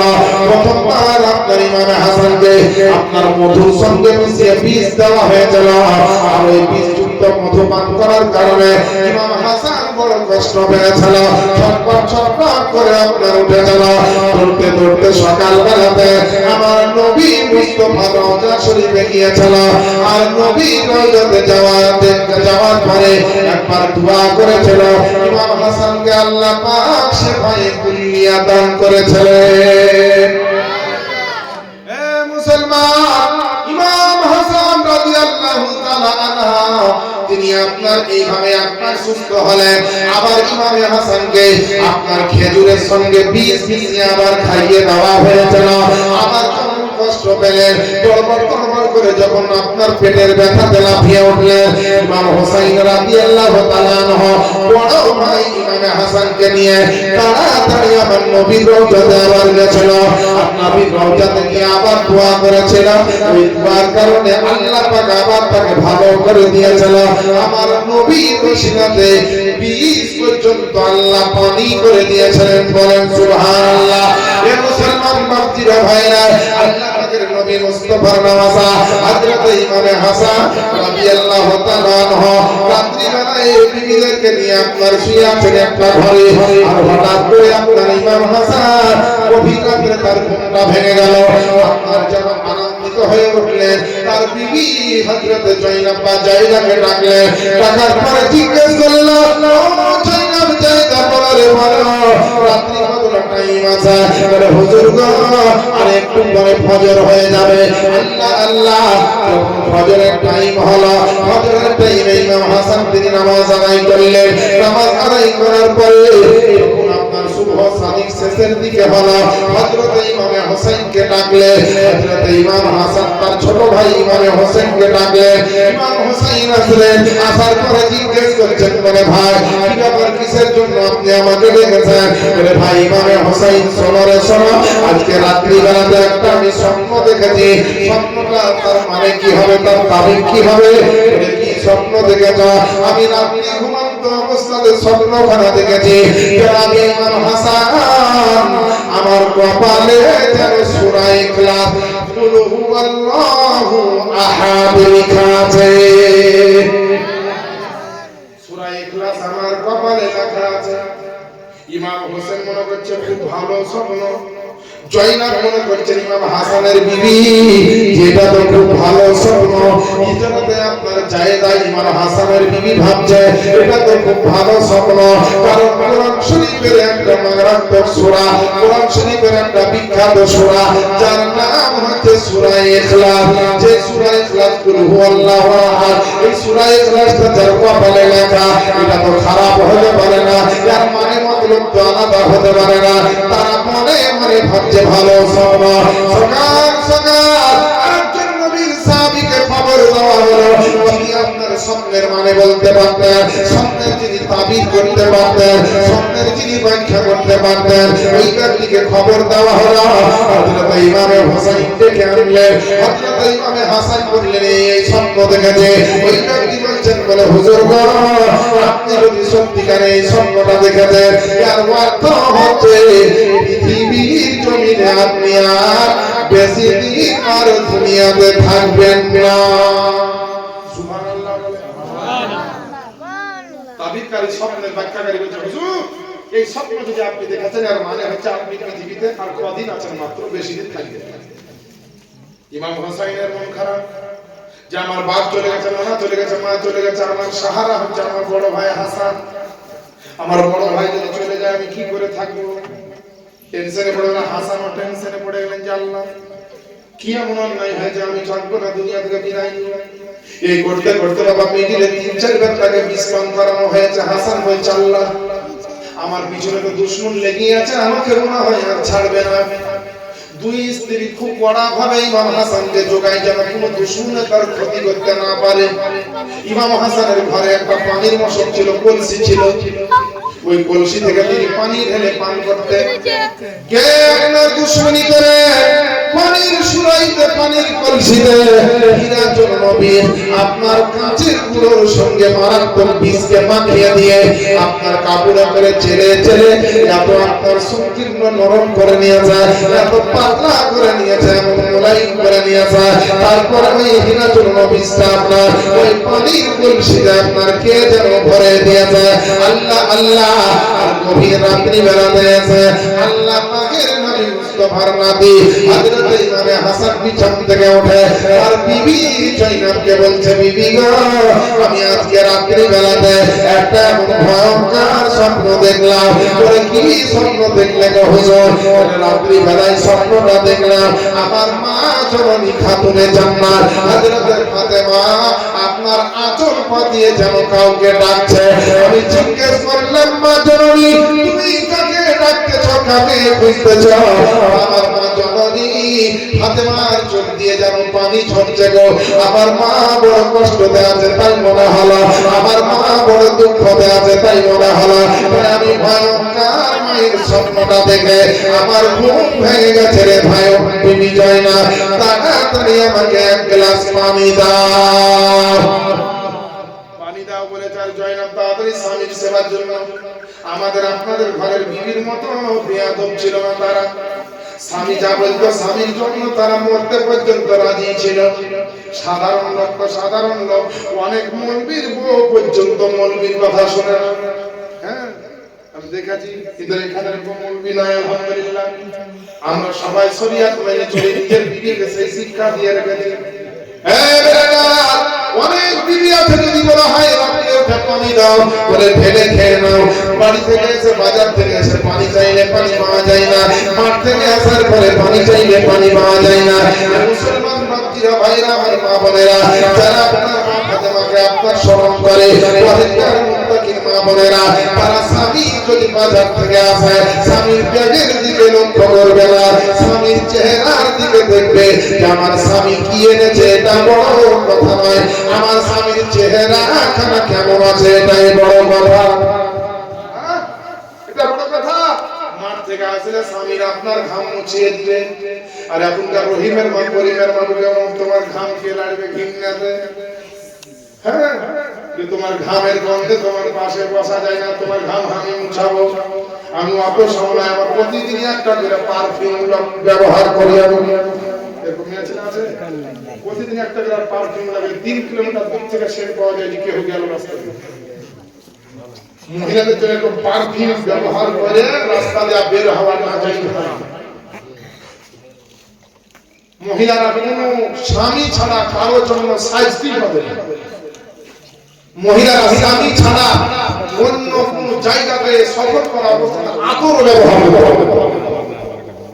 একমাত্র স্বামীর সঙ্গে বিছানায় শোয়ার সময় বা বাড়িতে ঘরে স্বামীর সামনে সে খুশবু মানে আতর ব্যবহার করতে হবে, সুরমা লাগাতে হবে, তারপরে কাজল করতে পারে, কাঁচের চুড়ি পড়তে পারে, ভালো ভালো ড্রেস পোশাক, চুলে শ্যাম্পু করে যত রকম ফ্যাশন আছে তোমার যদি করতে হয় তো স্বামীর জন্য, তাও খেয়াল রাখতে হবে যেন শরীয়তের বাইরে ফ্যাশন না হয়।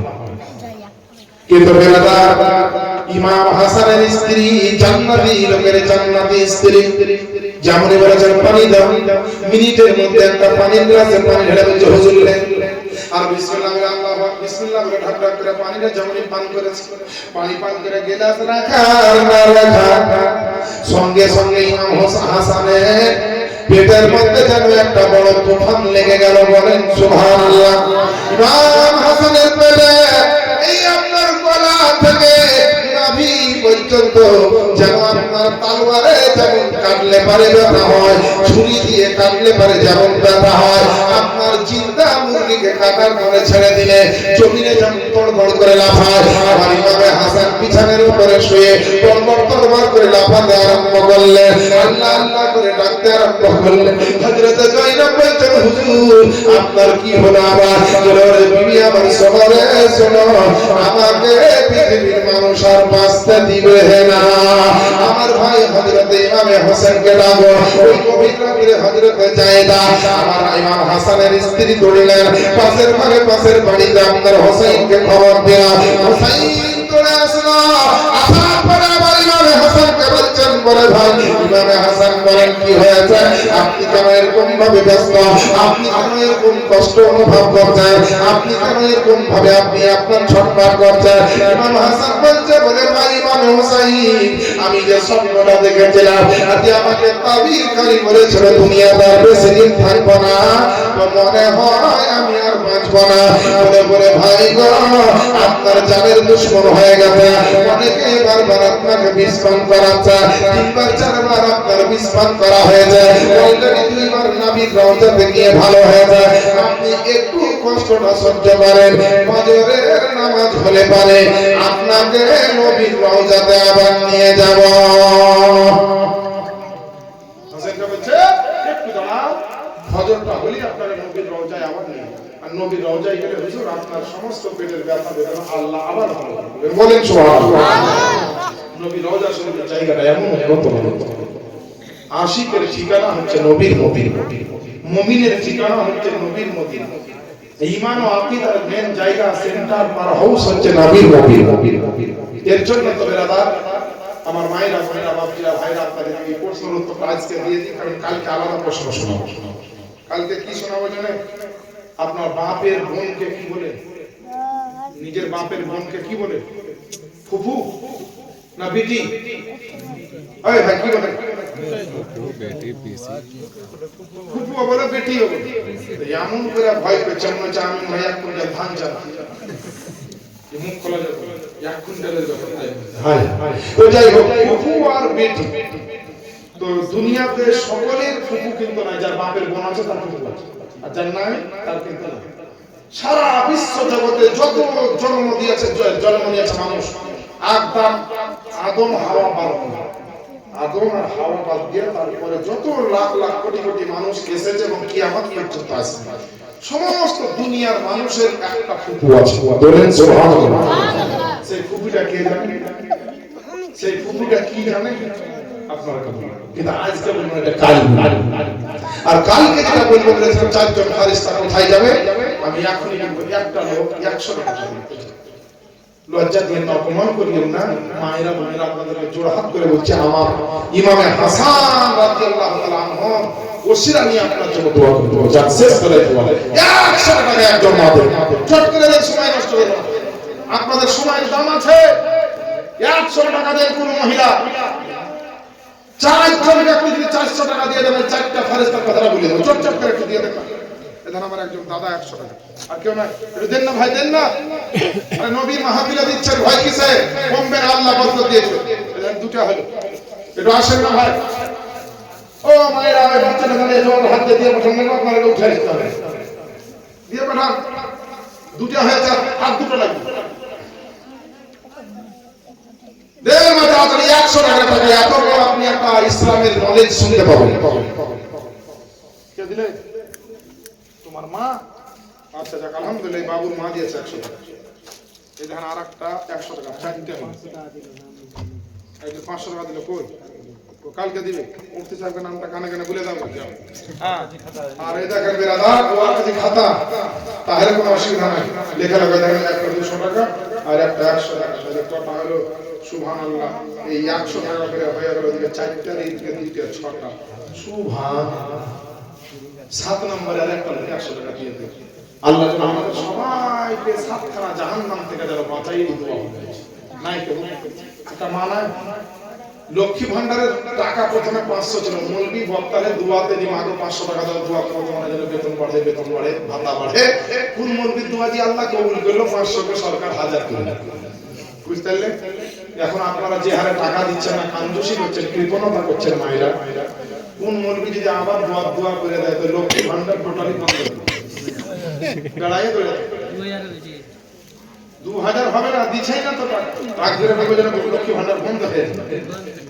আর এই করতে করতে যদি বন্ধ হয়ে যায়, আরে আমার কথা আজ ধর্ম শুনলেন, তাহলে শ্রীরামপুরের মায়েরা যে কি গাল পাড়ে বলবো, ওই বলবিটা বলেছিল বন্ধ করবো, ওই করেছে, আমি কোনো মায়ের জন্য কারো জন্য করি না, কারণ আমার নবী কারো জন্য বদদুয়া করতেন না। তবে আমার নবী বড় বড় টেক্কা মার্কা কাফের মুশরিক, তাদের জন্য আল্লাহ রাসূল আল্লাহ তাআলা হাত উঠিয়ে তাদের বিচার চেয়েছেন, কিন্তু বদদুয়া করবা। বুঝতে পারলেন? অনেকে বলে যে নবী কাফেরদের জন্য বদদুয়া করেছেন। আমার নবী এমন রহমতের নবী যে কাফেরদের জন্য নবী বদদুয়া করেন। যখন অসহ্য হয়ে গেছে তখন নবী বলেছেন আল্লাহ এদের বিচার করিও, কিন্তু আমি বদদুয়া করতে পারবো না, আমাকে আল্লাহ তুমি রহমতের নবী বানিয়েছেন। তো বাবা একটা লোক আর একটা মহিলা দিতে পারবেন না? মোবাইলের রিচার্জ, তারপর কত খরচ, ওষুধ পানি, জমি জায়গায়, স্কুলে প্রাইভেট পড়া লেখা, বই খাতা, ড্রেস পোশাক, মাগো কত সংসার। আল্লাহর রাস্তায় একটু খরচ করেন, 100 টাকা একটা নাতে রসুল পড়বো, 100 টাকা যে যে দিবেন দিয়ে দেন, লাস্টের দুয়াতে সবারই জন্য নাম করে দোয়া হবে।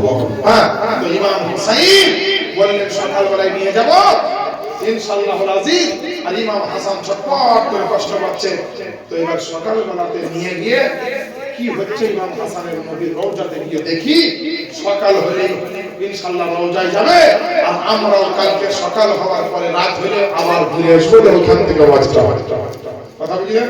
দিয়ে দিয়েছে। তাহলে 8 নম্বরে একটা লোক দিয়ে দেন না গো মায়েরা, আমি দোয়া করবো যে আল্লাহ যেন সবার জন্য 8খানা জান্নাতের গেট খুলে দেয়। এরকম দোয়া করো।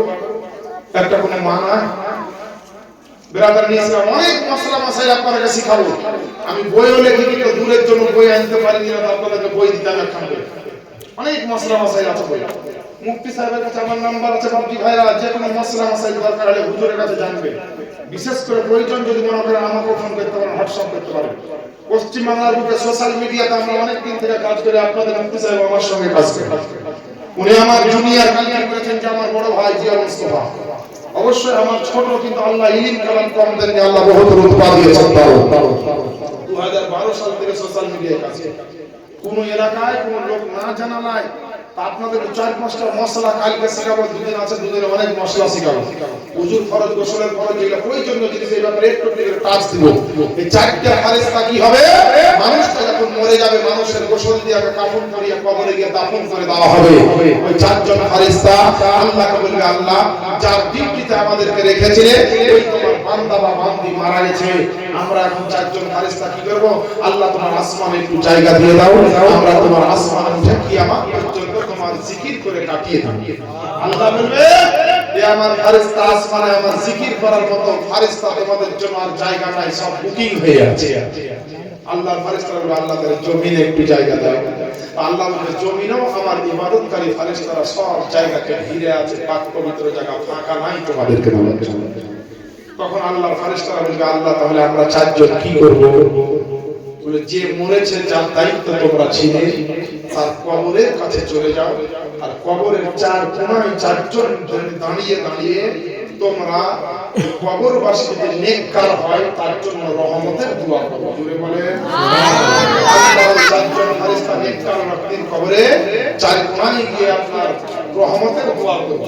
আর যদি বেঈমান হয়ে মরে, গুনাহগার হয়ে মরে, ঈমান হারাম হয়ে মরে, নবীর দুশমন হয়ে মরে, তো কিতাবে লিখছে যে আল্লাহ বলবেন ওই গুনাহগারের কবরের 4 মাথায় 4 জন গিয়ে তাদের কবরে আমি আল্লাহ আমার কাছে দোয়া করো যেন তাদের কবরে আমি আযাব নাযিল করি। অর্থাৎ তাদের কবরে যে দোয়া করো, সুবহানাল্লাহ, একটা বাচ্চা 200 টাকা দিয়ে আল্লাহ যেন দান কবুল করে। বলে দোয়া করবে নেককারের জন্য রহমতের দোয়া, আর যারা বদকার হয়ে মরবে তাদের জন্য আপনার দোয়া নয় বদদোয়া করবে আল্লাহর ফেরেশতা। এবার বেসাল বিরাদার ইসলাম, আপনারা ভাববেন যে আমাদের ঘরে যে ফারিস্তারা আল্লাহ দিয়েছেন দিনে রাতে 4 জন, মরার পরে আমাদের কবরের কাছে গিয়ে তারা দোয়া করবে রহমতের, না তারা দোয়া করবে আমাদের জন্য জাহান্নাম বা আল্লাহর গজবে। আপনারা ভাববেন সেইভাবে চরিত্র গঠন করবেন, সেইভাবে শরীয়ত মোতাবেক চলবেন, সেইভাবে হাদিস ও কোরআন মোতাবেক চলবেন, সেইভাবে নিজের গুনাহ থেকে বাঁচবেন, নেকির কাজ করবেন। আল্লাহ পাকের দরবারে এরকম ভাবে চলতে থাকতে হবে। আমরা মরার পরে যেন আমাদের কাঁধের ফারিস্তাগুলো আমাদের কবরের সামনে দাঁড়িয়ে আল্লাহর রহমতের জন্য যেন আমাদের জন্য দোয়া করে। জোরে বলেন সুবহানাল্লাহ। আমার শেষ গজলটা আজকে পড়ে দিয়ে বিদায় নেব আজকের মতো। আবার কালকে দেখা হবে। ইমাম হোসেনকে সকালবেলায় নিয়ে যাবেন ইমাম হাসানকে, তো নিয়ে যাবে না যাবে না, আর যদি যাই তো যাওয়ার পরে তিনি ঠিক হচ্ছেন না হচ্ছেন না, এই মর্মান্তিক ঘটনা কালকে থেকে শুনবো ইনশাআল্লাহ। আজকে আমরা নবী মুহাম্মদে বলে দেন সুবহানাল্লাহ। আর একটু জোরে বলেন না সুবহানাল্লাহ। নবী মদিনাকে খুব ভালো লাগে, খুব মহব্বত লাগে। গজল পুরাতন হোক আর নতুন হোক, এই মহব্বতের গজল আমি ছাড়তে পারি না। বহু স্টেজে আমি পড়ে দিই, আজকেও সেই গজলটা পড়বো, শুনতে ভালো লাগবে ইনশাআল্লাহ আজিজ। আর এই গজল হয়তো আমার ইউটিউব থেকে অনেকে শুনিয়ে নিয়েছে, অনেকে নাম্বার এখন আর মোবাইল ইউটিউব থেকে পাচ্ছে। এই আবুল কালাম সাহেব একজন নাম্বার দিয়েছেন আমার, উনি ফোন করছেন, দর্শক কথা হলো, উনি বলছেন যে হুজুর আপনি যে জিয়াউল মুস্তাফা, আমরা তো খেয়াল করি না, আমাদের মুফতি সাহেব নাম্বার দিলেন, ইউটিউবে সার্চ করে দেখছি যে আপনার নাম্বার, আপনার চেহারা সব ইউটিউবে হয়ে গেল। তো বাবা ইউটিউবের যুগ, যেমন বক্তারাকে ইউটিউবে পাওয়া যায়, তো বাপজিরা ভাইরা মুসলমান আপনাদেরকে যেন শরিয়ত মোতাবেক পাওয়া যায়, শরিয়তের দায়রার মধ্যে যেন আপনাদেরকে পাওয়া যায়, মুসল্লিকে যেন মসজিদে পাওয়া যায়। মুসল্লি হন, সেক্রেটারি হন, সভাপতি হন, যে যেখানে মুসলমান আছেন, প্রত্যেকটা মুসলমানের শরিয়ত মোতাবেক চলা দরকার। ভাবিয়েন না যে নামাজ পড়েছি আমরা মানে বেড়া পার হয়ে গেছে, রোজা রেখেছি আমরা বেড়া পার হয়ে গেছে। অনেক মুক্তাদি মুসল্লিগণ এরকম আছে, মিলাদ জালসাতে একটু কম যায়, মানে নামাজ পড়াইতে নিজের ভিতরে একটা আত্ম অহংকার তৈরি হয়। আরে মৌলভী হে আজ কি শুনবো, আমি তো নিজেই নামাজ পড়ি, নিজেই নামাজের জন্য জান্নাতে যাব। নামাজ পড়তে গেলে নামাজের অনেক মশলা জানতে হয়, ফরজ ওয়াজিব জানতে হয়, তাকবীর আমালে কালিল আমালে কাসির জানতে হয়। প্রত্যেকটা মুক্তাদিকে বলবো, আরে সত্যিকারে তুমি যদি মুমিন হও, সত্যিকারে যদি নবীর আশিক হও, নবীর দিওয়ানা হও, যেমন নামাজে মহব্বত থাকবে, তো নবী সমাজ এখানে থাকবে, সেই জায়গায় তুমি দৌড়তে দৌড়তে আসবে। আর যদি লোকদেখানো নামাজি হও, লোকদেখানো যদি মুসল্লি হও, লোকের যদি নামাজ পড়ো, অন্তরে যদি তোমার শিক্ষা দীক্ষা না থাকে, হাদিস কোরআনের কোনো জ্ঞান অর্জন করতে পারোনি, লোকের দেখা যদি মাথায় ঢুকো, এই লোক দেখানো নামাজ পড়ে কিন্তু কোনো কাজ হবে না। আমার প্রত্যেকটা মুসল্লি বাবা জীবনকে বলি, শ্রীরামপুরের বলি, যে যেখান থেকে শুনছেন বলি, অনলাইনে রেকর্ড হচ্ছে তাদেরকে বলি, ইমাম আনার পরে নামাজ পড়তে গেলে নবীর মহব্বতে নামাজ পড়তে হবে, রোজা করলে নবীর মহব্বতে করতে হবে, যাবতীয় যা করবেন নবীর মহব্বতে করতে হবে। আর তারাই হচ্ছে নবীর আশিক দিওয়ানা, যে নবীর মাহফিল হলে সবকিছু ফেলে দিয়ে নবীর মাহফিলে আসবে, আর নবীর মাহফিলকে সাজাবে। কারণ নবীর মাহফিল যে যত সাজাবে, আল্লাহর ফেরেশতারা তার জন্য আল্লাহর জান্নাতকে সাজাবে। আমি কাউকে দুঃখ দেওয়ার জন্য নেগলেক্ট করার জন্য কিন্তু বলি, আমার বহু জায়গায় এই কথা আমি বলি, যারা নামাজ পড়েন তারা জালসায় কম যায়, নামাজ পড়েন তারা মিলাদে কম যায়, নামাজ পড়েন তারা অমুক কাজে কম যায়। কেন? নামাজ পড়ছেন, একটা ফরজ কাজ করেছেন, ভালো কথা, তাই বলে আর অন্য কাজগুলো আমাকে যেতে হবে না? অবশ্যই যেতে হবে। আপনাকে তো আরো বেশি যেতে হবে। আপনি ধর্ম চর্চা করছেন, যারা করেই না ধর্ম চর্চা, তারাকে তো চাপ দিয়ে বলতে পারা যাবে না, কিন্তু একটা মুক্তাদি মুসল্লিকে চাপ দিয়ে বলা যাবে যে তুমি আজকে ধর্ম করছো। তো বেরাদার যাই হোক, ছোট্ট আকারে একটু নাতের সূত্র শুনিয়ে সালাম করে বিদায় দিব। আর আগে আজকের সবাই শেষবারের মতো একবার দৌড়তে পারবেন, আল্লাহুম্মা সাল্লি আলা